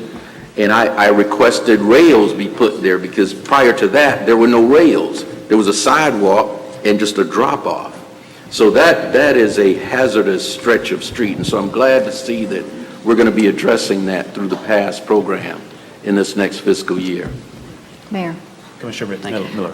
In support of Commissioner Richardson's comments, I've also had that complaint registered with me about that, and it really was a very in-depth, I would say, and detailed complaint in that the person tried to explain to me the entire traffic pattern there, and apparently there's a problem with the traffic in general and how the kids are forced to cross the street, and this is a part of it, but it would be helpful if we could have our staff go down and look at that and give us professional feedback on how those cars are moving in and moving out of the school and how the kids are walking, and really get some attention on that public safety, because the very same statement was made to me, this is an accident just waiting to happen. Yeah. Thank you, Commissioner Miller. Thank you, Commissioners. You've given us clear direction for moving forward in the next stage of our capital budget. Some other issues, questions that were raised at the June 20th meeting, the Palmer Monroe Teen Center. We provided a plan for overcoming the fiscal year 17 deficit based on a few actions. The cost of bus passes would be eliminated from their budget. We would still provide bus passes, but we'd work with Star Metro to accomplish that rather than budgeting a line item for that. There's 2 part-time positions in the budget that are typically held in case of a grant it becomes available to fill those positions. We wouldn't budget that cost, and then the Teen Center stepped forward and said that there were some other operational savings that they could realize to close the gap between the $180,000 shortfall and and the $100,000 that we're proposing to fund to close that to close the gap. Are there any questions about the Palmer Monroe Teen Center? I have a question, and I'm not sure if this, how the feedback was gathered from the staff at the center, but we've been talking in a couple of our meetings with the manager and some of the staff around how we might take on more of the referrals for restorative justice and more of the referrals for youth civil citations. And through that process, be able to move more people through the Community Connections program. During our last budget meeting, we identified and they identified, the really great record of success that they have through taking those individuals, bringing down the recidivism rate, and thereby saving costs. I'd be interested to know whether or not through some combination of funding for this year, whether or not there's a way to accommodate maybe what we spend in some other places. Right now, we spend money in some other places for some of these referrals, for those to be accommodated within the Palmer Monroe Teen Center as a way to, again, fill the budget, but also, frankly, transfers more of those youth to programs that are demonstrating really high levels of success. Again, I'm not sure how that has shown up for you all, but I'm fully endorsing of the funding to be replenished for Palmer Monroe. I'm a little confused on the two positions. Are we to assume from your comments that they typically are vacant roles that only come to fruition should there be a grant that then activates those positions? No, that's correct. So we're not talking about a decrease in the level of service. This is... No, these were vacant positions that were held in abeyance until such time that a grant could be identified to fill those positions, and within the Community Connections program or the larger teen center? I believe it's within the larger teen center, but I'll get that information for you. Got it. So this budget recommendation will keep the current level of service? Yes, it will. Okay. Well, then I'm supportive of that. Yeah. Thank you. Commissioner, Mr. Mayor, yes, this will keep it at the existing service level, and between now and September, we will follow up on the mayor's recommendation and see what other funding we have that is similar to this, that is going other places that maybe we could designate to the teen center. Is that the direction, Mr. Mayor? Yes, sir. That's certainly my thoughts. Yes. Yes. Great. Seems Thank to be you a for majority. that. Yep, we will do that. We provided background information on the Lincoln Neighborhood Center rental of space to outside agencies and would accept your recommendation. The Lincoln Center leases space to nonprofit organizations such as the Big Bend, Kids Incorporated of the Big Bend, Lincoln Center Boxing Club, and the FAMU Pharmacy. The Neighborhood Medical Center also pays rent in that facility. The amount is based on a square footage basis and is well below community rental costs or amounts. The annual rent for the Neighborhood Medical Center in the Lincoln Neighborhood Center is $32,353. Is there any direction different than what we've assumed in the budget, which is to continue to charge rent? And how much square footage do they occupy? I'm not. For that there's three. 32,000 is really the Well, question. it's proportionate because all Yes. rents are per square foot. Right, I do understand that. So it's how much per square foot? I don't have that amount. I know you're Yep. just the math guy. I mean, wait. I would just caution us that each one of these nonprofits have their own set and sources of funding outside of the CHP process, and that once we start providing rent for free for a nonprofit, we're going to have to do it for all nonprofits. So I think we leave it alone. I'm the one that brought this up, and after seeing that there are clearly other players involved here and other tenants that we have, it becomes a very different animal, for at least for me. So I'm going to retract my original comment. I'm trying to do something here until such time we can figure out a better way to do this, but not this year. Thank you, Commissioner, and I appreciated your thought on this originally. I think a lot of us are, in community with you on it, but I agree, it begins a slide. Those are just the other tenants in that building. I understand we've got tenants all over the place. So with that, I think you can take that item off. Thank you. The commission also requested feedback to provide trolley service during the legislative session. We spoke to that issue a little bit earlier with the Downtown Improvement Authority. The recommendation is there may be an opportunity to accomplish economies of scale with the rhythm route, and we recommend addressing the specific funding requirement in the fiscal year 17 first quarter once we've established what the route would be, what the headway times would be, how we would set up the ridership.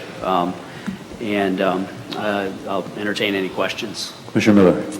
Well, my question is, my goal here and my hope is that this fall, we are able to start this trolley service. I have to say that a headway of 40 minutes is not going to work. That's not the concept, actually, and unless we can get this thing to a 15-minute headway, 20 at the max, I believe that we're going to either have to modify the route or something, but it has got to be that type of service, because the idea is during lunch that people are able to get on the trolley, go to a different part of town, that the legislators especially are able to get on the trolley, go to a different part of town to have lunch and then come back. And if they have to wait 40 minutes, it's just that's not going to work. So that's the first thing. But the second, I think the most important thing, and I appreciate the partnership that we have with the Downtown Improvement Authority, because they are this has been a 5-year ask, not just them, but our private businesses, the chamber representatives, all sorts of folks have been asking for this very thing for years. And the bottom line is that we should be able to do this by just modifying our original rhythm route, the one on Saturday and Friday nights, and manage. But if there's nothing in the budget, I'm not going to feel comfortable that this is actually a commitment that we are going to try to get this thing up and running this fall. So if you can address the timing, even if you fund it at half the amount and then go back and adjust.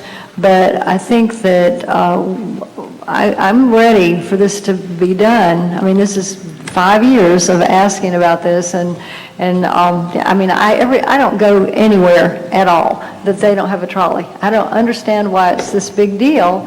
Why don't we have this simple service? It's a tremendous service for our businesses, and so basically, I'm not sure whether to say, okay, I'll leave it up to you to figure it out, or not, because I'll let Reese answer the question on that. May I add some clarity to that? I think what we're asking is if you give us the approval to move forward, we'll move forward with the service.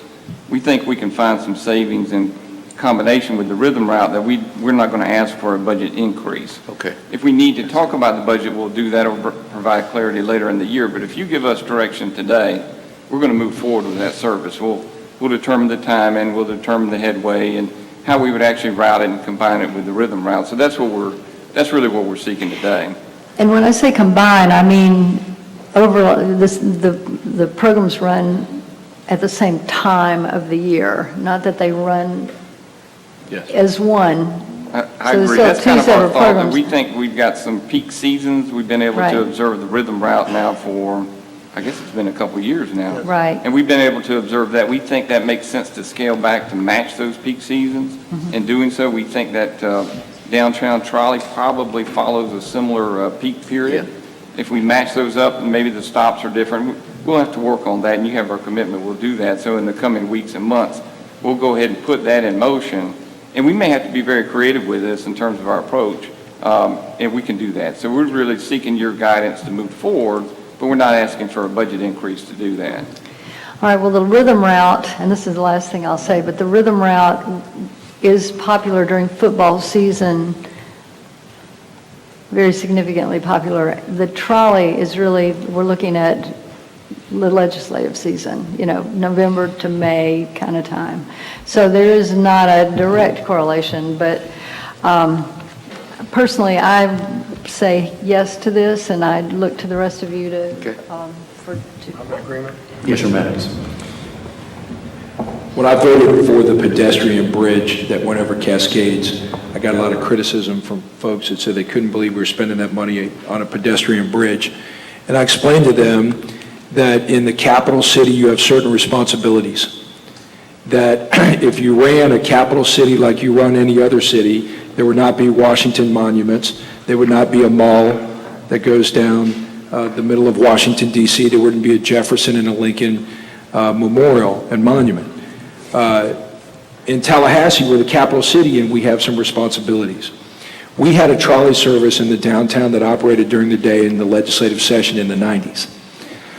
When the economy turned down and we came on tough times, we cut out the trolleys altogether. Commissioner Miller brought them back, which I think is an outstanding idea. Not only are we trying to serve our own residents that are state employees that are downtown, but we have thousands of visitors that come to Tallahassee during the legislative session. And the bottom line is the downtown restaurants are over capacity and can't serve them. So they can't get into Andrews. They have to be a member to get in Governor's Club, but you can't get in there either. You can't get in Metro Deli. You can't, I mean, people are full. You're full all the way up. And they are transportation dependent. They have come, they're staying in our hotels. They usually get a ride somehow downtown, or they're staying in downtown hotels. They have committee meetings in the morning, committee meetings in the afternoon. Former Representative Richardson, I'm sure, saw this. This gives us an opportunity, number one, to serve those folks that we have a responsibility to do as their capital in the state of Florida, but number two, to open their eyes and their wallets to other parts of our community. That when we had this in the 90s and the early 2000s, there was no College Town. There was no Midtown. There was no Cascades Park. There was no Gain Street with economic opportunities on Gain Street. So I'm in full support. I like Commissioner Miller's idea of sending legislative intent today for y'all to come back, knowing that this body wishes to move forward. And if we need to make budget adjustments prior to September, you let us know. Commissioner Richardson. Thank you. I too support the idea as well, because as Commissioner Maddox mentioned, I saw that firsthand in the legislature, where you had legislators and staff people that you know, because the restaurants were all full downtown, weren't able to get lunch. And even the cafeteria in the Capitol didn't accommodate all of the visitors and staff in that Capitol complex. And so I support it. And I also think that it opens up our community more to those visitors to our community. You know, we've always talked about the fact that legislators and their staff don't get to see our community. Well, this is a way for them to get to see our community and appreciate what we have here. And I think it would be a signal of goodwill even towards the legislature, and you know, hopefully we can get some support for some of our projects and funding so you know, we can use it for a lot of reasons, and certainly that would be one I would think as well. So I support it 100% moving forward with Commissioner Miller's idea here. Okay, I think you got guidance. Thank you. Yes, next question or topic that you'd asked for information on was the minimum salary enhancements. The 2017 budget had a 2% increase. You directed that we look at a $1,000 minimum for incorporation into the budget. We project that we can accomplish that in the budget with no additional funding based on vacancies and the timing of when positions come on board. Mr. Mayor? Commissioner Richardson. You know, the concern that I have here, and I guess I'll leave the broader discussion for when we do the presentation on the raises later in the commission meeting, but the issue that I have here is, you know, our rank and file employees are looking at these raises. I mean, this is a conversation that's going on all over this community. I mean, I've been to many different sides of this community, and wherever I go, this is a topic of discussion, the raises for good or for bad, and like I said, we'll hear more about that later on. But you know, we're only recommending a 2% increase for our rank and file employees, and even with the $1,000 minimum, I'm not sure that that is going to address the increases, and correct me if I'm wrong, Mr. Manager, is going to address the increases that our employees are going to see in their health insurance premiums. And so I think at some point we're going to have to do better by our rank and file. You know, I had the idea of even using the retro dollars that we paid for the raises, maybe to go towards some bonuses for our rank and file employees. I don't think it would have generated enough to really make a difference, but I was thinking along those lines. And so I'm just troubled. And then when I look at the history of the insurance premium increases over the last several years, certainly it has outpaced the raises that our rank and file employees have gotten. And so I think in the long term, we really are going to have to look at what we do for our rank and file employees. We don't want the state to be our model. We want to do better than that by those rank and file employees. And so I just bring that up for discussion so that as we start planning long term and looking at, you know, what we do for our rank and file employees as well, because I'm sure they're talking like everybody else is talking about these raises that we've just given. And they're the ones out there right now, you know, in the ditches or on the lines or in the parks, doing the hard work and the heavy lifting. And so I just bring that up for discussion so that as we move forward, we can look at how we can better compensate our rank and file employees here with the city. And I know we are an excellent employer. I know the manager has told me that he wants the city of Tallahassee to be the employer of choice for this region, if not for the state of Florida.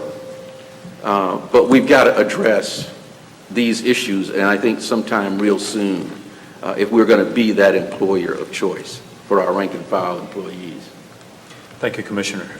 You know, I don't know if you probably know this, but do we do comparison studies at the rank and file level across comparable governments, whether the services performed by the public sector or the private sector? I mean, because literally you've got probably 5 or 7 different corporations that could stand alone that get run within this government if we were to organize ourselves that way.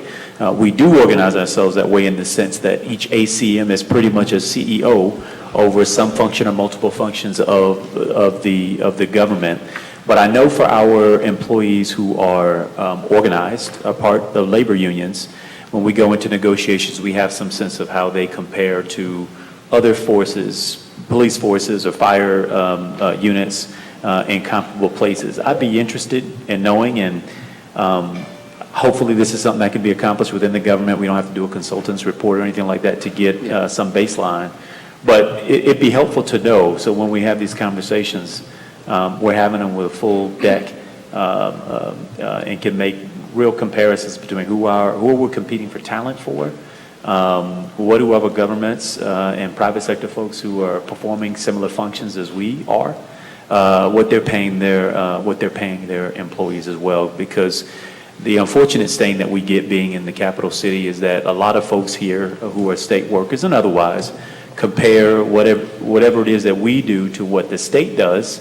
And as many of us have already recognized, the state has been in a race to the bottom, and they don't really care that they're in a race to the bottom when it comes to how they treat their employees. So to me, that's not the best comparison to be making, but we ought to be looking at places that are doing similar work as we are, and tell us how our general employees line up to some of those places. Yes, Mr. Mayor, if I may. It is an ongoing process. It's not something that is new. And generally it's driven by the market. So in the last few years, we've addressed our linemen. As soon as we see, number one, you could gauge by the number of applications you get for vacancies. You could see the turnover rate, and that sort of identifies our hot spots. So we identified linemen, we'd identified engineers a few years ago across the government.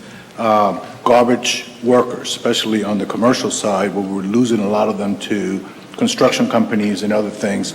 So we measure the market, and it's not the same market every time. It's where you're losing the employees to, and then you try to gauge yourself to that number. We just did it at Star Metro. Our entry rate was way too low. Our turnover rate was way too high. And Angela Baldwin, who's here, went out and gauged the market and came back and said, we need to have a minimum rate of such and such. So we found it, like we always do when we can, found it within the savings in Star Metro and raised that. The next step, Star Metro is looking at all the drivers there. But it's something that goes on ongoing throughout the year, throughout the years. Another way to do it, and other people do this, and they do these massive compensation studies. What that tends to do is paralyze the organization because everybody is waiting, and we went through one a few years back because everybody's waiting, where am I going to end up? And what you end up with is a long study, very expensive, and something you probably can't implement across the government. So we do, and as employees leave us, or as employees, if we don't get enough applicants, then we address those hot button issues. And then periodically we do classes. So we may do administrative, just to do it on an ongoing basis. So we hope that by the 5-7 years, we've looked at every position in the organization. Other comments, Commissioners, on this particular item or any additional guidance? Are there three of us in favor of at least what's proposed? Yes. It appears so. So if there's no other guidance, I think you have your... Thank you. That's perfect. One other issue from the June 20th meeting that we committed to bring information back was the business license tax. The Greater Tallahassee Chamber of Commerce asked the city to repeal the business license tax. It applies to approximately 12,000 businesses, $1.9 million a year. The information that we're providing is to demonstrate those that pay for the license, who benefits from the license. The balance of business tax applications are 80% inside the city, 20% outside the city. Revenue received is proportionately 60% from inside the city and 40% outside the cities. And then we looked at the 10 comparable municipal governments that we look at and see that they have an average annual revenue of $2.2 million there. Also, we do see that there will be an unintended consequence from repeal, and that we won't be able to identify those those homegrown businesses.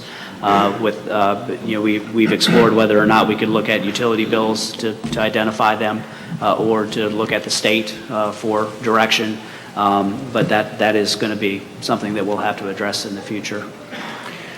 I, on this, just want to rise in support of moving in this direction. I think this commission has done, frankly, an incredible job over the last few years in trying to do everything we can to demonstrate our willingness to be open for business and as business friendly as we possibly can. I can't underscore, I think, the benefit it also helps provide for some of the non-traditional businesses that operate in less formal settings. There's an increase in co-sharing spaces where you don't have as much a demand on freestanding buildings, but you get one building. You've got Domi Station, for instance. You've got a number of sharing working spaces that have a multitude of companies that are working out of those. I am a little bit concerned around the data collection. I do think we ought to make a very earnest effort at figuring that out, not so that it can be used the way that I've seen it used, where folks see how many license increases and so on and so forth, because I don't think that tells a complete story, but certainly gives us at least a data point that we can build from. The other thing is this question is coming at a very interesting time of the budget process. I would be in favor of implementation beginning at a clean year's break and not in the middle of. For instance, I believe the current bills are due in September, October, or Yes, our current ordinance, which follows state statute, calls for July now to be when we're providing notices with all collections by September 30th, and you wouldn't even have an opportunity to adjust your ordinance one way or the other until September the 28th at the very earliest. Got it. So, I mean, I don't know what you're doing with those notices, or if you've... They are ready to go tomorrow, but wanted to wait through this meeting to see what the commission's direction was. Well, I would personally be in favor of, again, moving forward with the current collections and then providing, direction that we discontinue this tax going into the future. That's just my thought. Commissioner Ziffer, followed by Commissioner Richardson. And Commissioner Miller. Mayor, I'm in agreement because from a timing standpoint, it's just so awkward and difficult. I don't think there's any other way to do it other than what you're suggesting. But I would like us to take, because we would need to do the vote now so that we don't run into the same situation next year, I guess, or at least have an earlier discussion in the process. But I'm in full support of this. I think it gives us a very unique opportunity to do two things. The first thing is to send a message back to our local business community that we want to return, or I should say cease to bill them for something that, as Commissioner Maddox suggested in our last meeting, was just a fee to collect money, which I don't think we need to do anymore.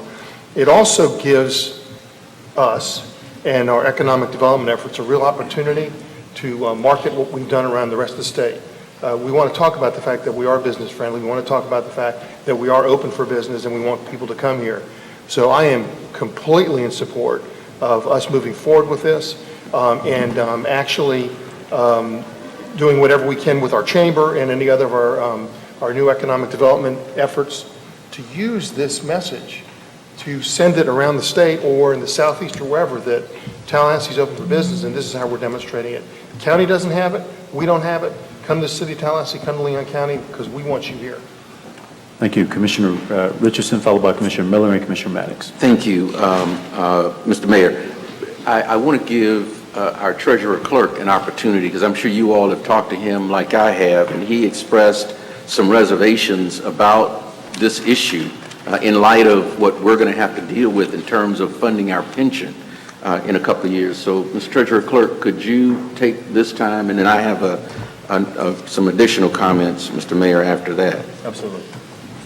Thank you, Commissioner Richardson. I did speak with each of you, and the concern is not specifically with the request to repeal the business tax, although that's the item before you. It's the flexibility that is lost when one of your limited revenue streams goes away.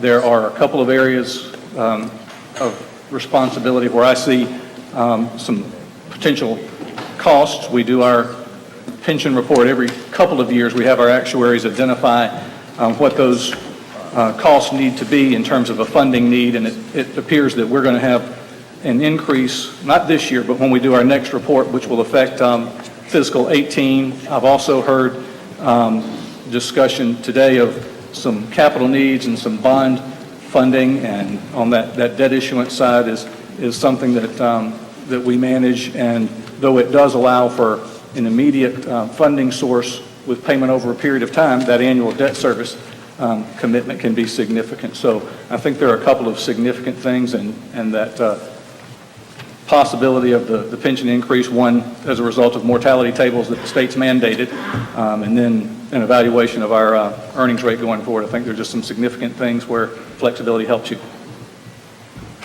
Thank you, Thank you. Treasurer Clerk, for that. Thank you, Mr. Treasurer Clerk. And so, I had some concerns about that, and I'm not opposed to, but I wanted to make sure that all of us understood, not just all of us up here, but our staff and the public understands, there's always a consequence for whatever it is you do. And that may be one. And so as we plan for long term, I have, and I know we're nowhere near where they are, but I've certainly followed what has been happening in Jacksonville from afar. And when you have a Republican mayor recommending a tax increase to fund the pension, we certainly don't want to get there.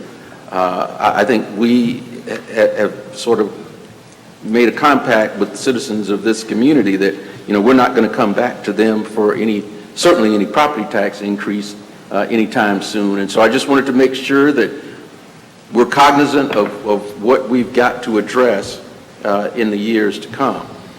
And Mr. Mayor, I'm just going to put this out there as an option. I don't suspect I'll get any support for it, and if I don't, that's okay, because I can still support this. But I thought last night, we were talking 12,000 business owners, and I am one of them. I pay that $40 every year, so I'm talking from experience. 12,000 business owners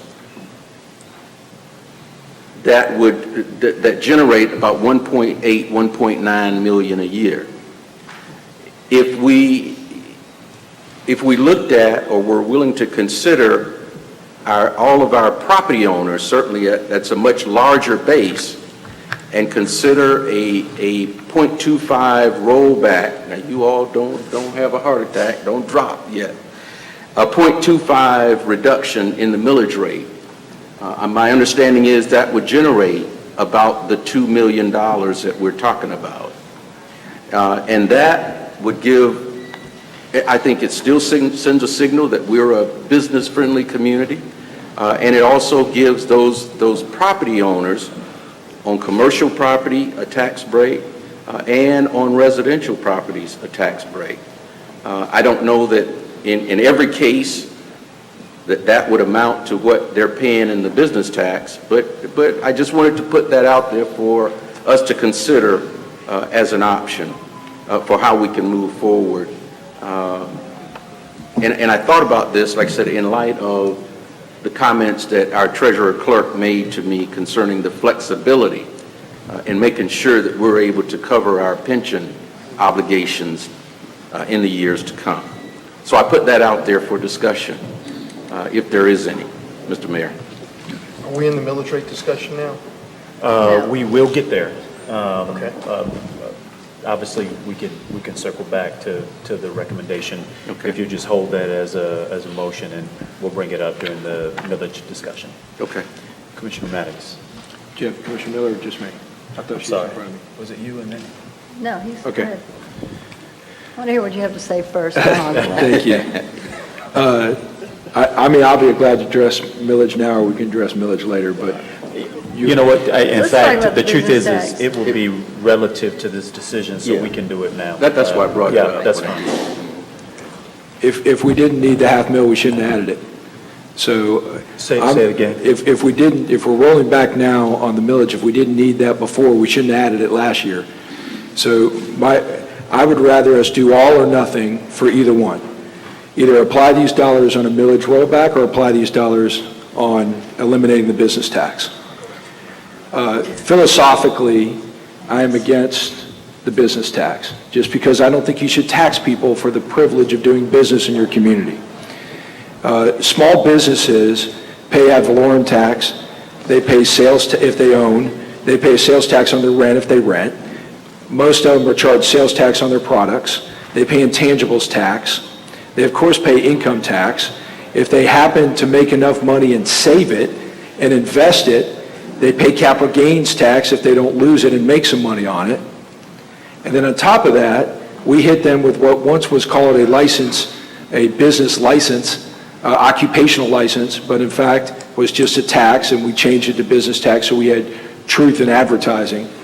But we charged them a fee, albeit nominal, but a fee to do business. Well, small business is the lifeblood of our community. If we are ever going to continue to grow and be a vibrant city, we have to have more than our government sectors. So we have to encourage growth in the business arena, and small business will be the lion's share of that growth. I think it sends a great message. I understand it's recurring. Either one of these options will be recurring, but I just philosophically believe that we should not tax businesses just for the privilege of doing business. Commissioner Miller. Well, first of all, I would like to thank all of the people who responded to all of the questions that I had about this.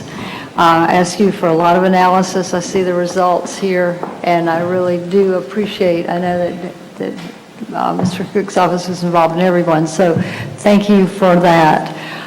Basically, I'm in solidarity with Commissioner Maddox. I mean, one tax he didn't mention was the employment tax.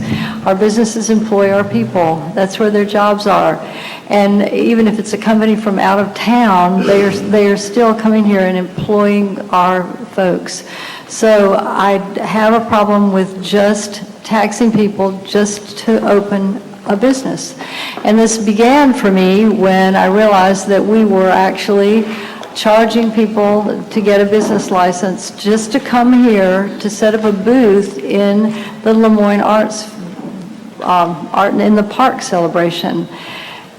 I realize now that that is the common practice and that supposedly everybody's used to doing this in other towns, but it doesn't matter. I just have an issue with this, and I just feel that the message that it sends to our businesses and to businesses elsewhere is a very important one, and that's why I'm supporting repealing the business tax.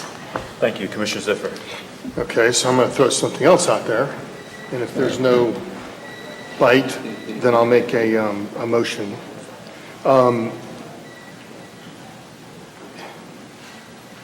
The business tax for me is a given. I'm going to be supportive of that. But the fact is that this coming year was mentioned by our mayor, and I mentioned as well, has to do with the fact that this won't kick in until 2018. So the fact of the matter is there's going to be that $2 million or so still in the 2017 budget. I'm of the belief, and I'm going to be very clear on this, and I apologize because we're short on time, but I'm going to take a minute or two. There's been a lot of discussion over the last couple of weeks and months about how we don't listen. And that's just not true. I'm going to be very clear. I've had several people that talked about how we didn't listen cancel their meetings with me. I was ready to have those meetings, and they canceled them, and some of them last minute. I had one person not even show up for a meeting. But in the last 24 hours, I've met with a couple of people that, quite frankly, were very rigid on their belief that we should do a really substantial property tax decrease, of which I'm not there. But we had a frank, good, honest, civil conversation. And that's the way you can accomplish things. Because coming up to that microphone and just yelling at us and telling how we don't listen, and quite frankly, giving misinformation, I'm not particularly thrilled with the poll that was shown to us today. It demonstrates, just to give an example, 43% of the people in that poll were over the age of 65. Guess what? That number in the city of Tallahassee is 8%. It's not a valid poll. It's just not. The fact that somebody else came to us a couple months ago and said 400 businesses had closed in the last couple years. Well, those were in-home businesses that closed because a lot of those people went back to work. You can't just throw numbers out there.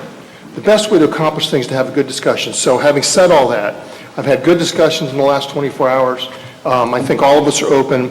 So what I'm going to suggest is a counter suggestion to yours, Commissioner Richardson, is I support the business tax being eliminated. But I think we are in a position, because that doesn't actually go into effect until 2018. And also, there's some other opportunities the city manager and I have had regarding some savings that I think we could still afford a tenth of a mil, which is about $1 million decrease. So if there's any appetite to discuss the business tax being related and a tenth of a mil reduction, I would suggest that, if there's any interest. Is there a second? I'd be interested. There's a flag for more conversation on this, Commissioner Maddox, which we are going to need to do in 3 minutes. I believe we will need to set the millage rate today. Is that correct? Yes. We Okay, need to so set we'll have to the- round this conversation out on millage certainly today, Commissioner Maddox. Just quickly, so round numbers in my head, that's about $3 million recurring, because it's 1.9 for business tax, and it should be a little over $1 million for the tenth of the mil. Beginning in 2018.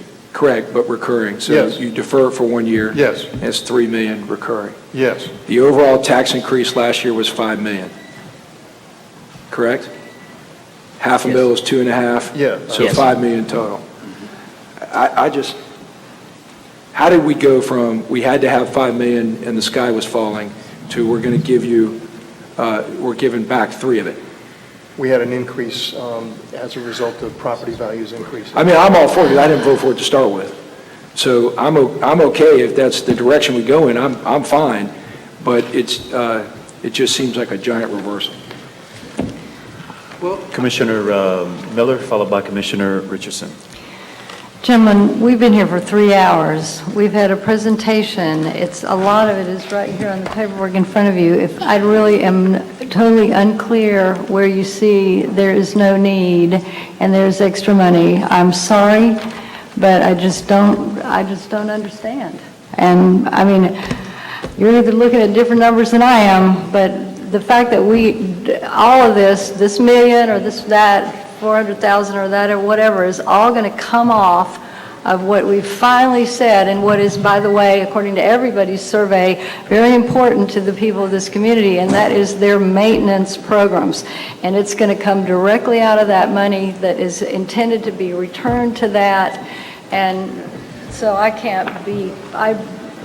did not take that position last summer lightly. It was very difficult, and I see no reason, I don't see any less need today than I did last year. All right, we don't have to, Commissioner Richardson, and then, okay, for the sake of time, I'm going to align myself with the comments of Commissioner Miller. Last year's debate was not haphazard. I'm committed to the 5-year commitment on this budget.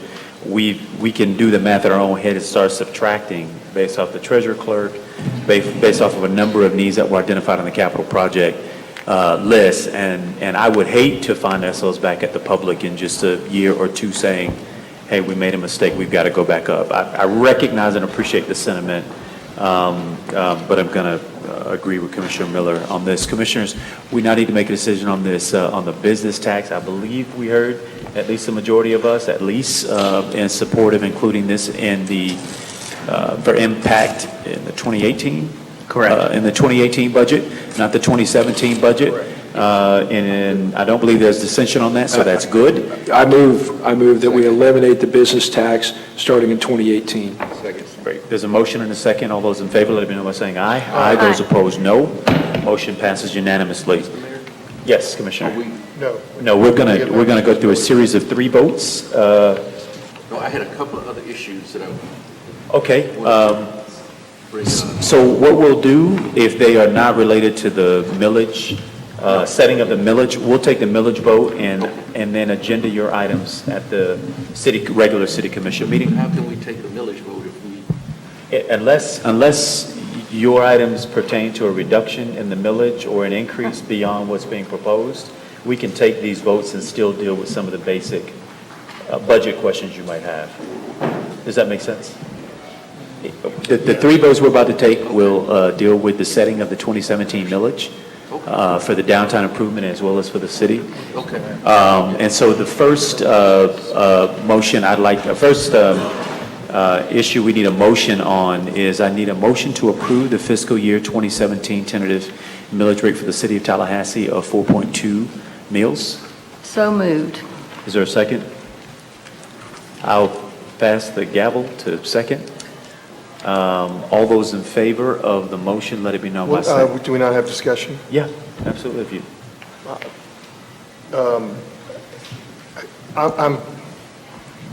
I'm of the position that I will be supportive of that position, but I really would like to have that discussion, or at least to vote first, on the potential for the business tax reduction and the 1/10 mill. But I do like following Commissioner Maddox's suggestions, which is we don't continue to tack on amendments. This would be one amendment, which would be adding to that 1/10 mill reduction. So, Commissioner, I think it can be accomplished beyond this date. What we're setting is the maximum possible millage. Yes. Which means if through this process we want to back off that, we can do that. Right. The trim. This is for the trim notices. Yeah. Mayor, this is the tentative millage rate. You can always reduce it at the next two public sessions that you have in September. So we're not precluded from. I understand coming that. back. For me, I would just as soon us come to some type of conclusion today. I know that we can still change it, because otherwise, quite frankly, Mr. Mayor, I think all of us are looking forward to some time where we can attend to some other duties we have, because when we walk away today, that's where I'm going to be, whatever this vote is. Sure. I'm Well, not sure if anybody else is there. Commissioner, you can introduce an item that is different than this, and it appears I will offer that an it may not be. amendment to also reduce the millage rate by 1/10 of a mil. Is there a second? Second. There's a motion and a second to reduce the millage by a tenth of a mil. There's a motion and a second, and Commissioner Miller has a substitute motion? No. Actually, there's an original, this is a Substitute substitute to the main motion. If there is no further discussion, all those in favor What of was that it? substitute, Okay, on the substitute motion. right, of that substitute motion, let me know by saying aye. Aye. That's three. That's three in favor. Please, and opposed, say no. No. No. Two, it's a 3-2 vote. The millage will be set at, So the vote on the motion now should be to set the tentative millage rate at 4.1 mil. right, that is, 4.100. that is the, so we have to affirmatively vote Yes. again on that. So Commissioner Ziffer, will you please propose I'll make the another? motion that we set the millage rate at 4.10. Second.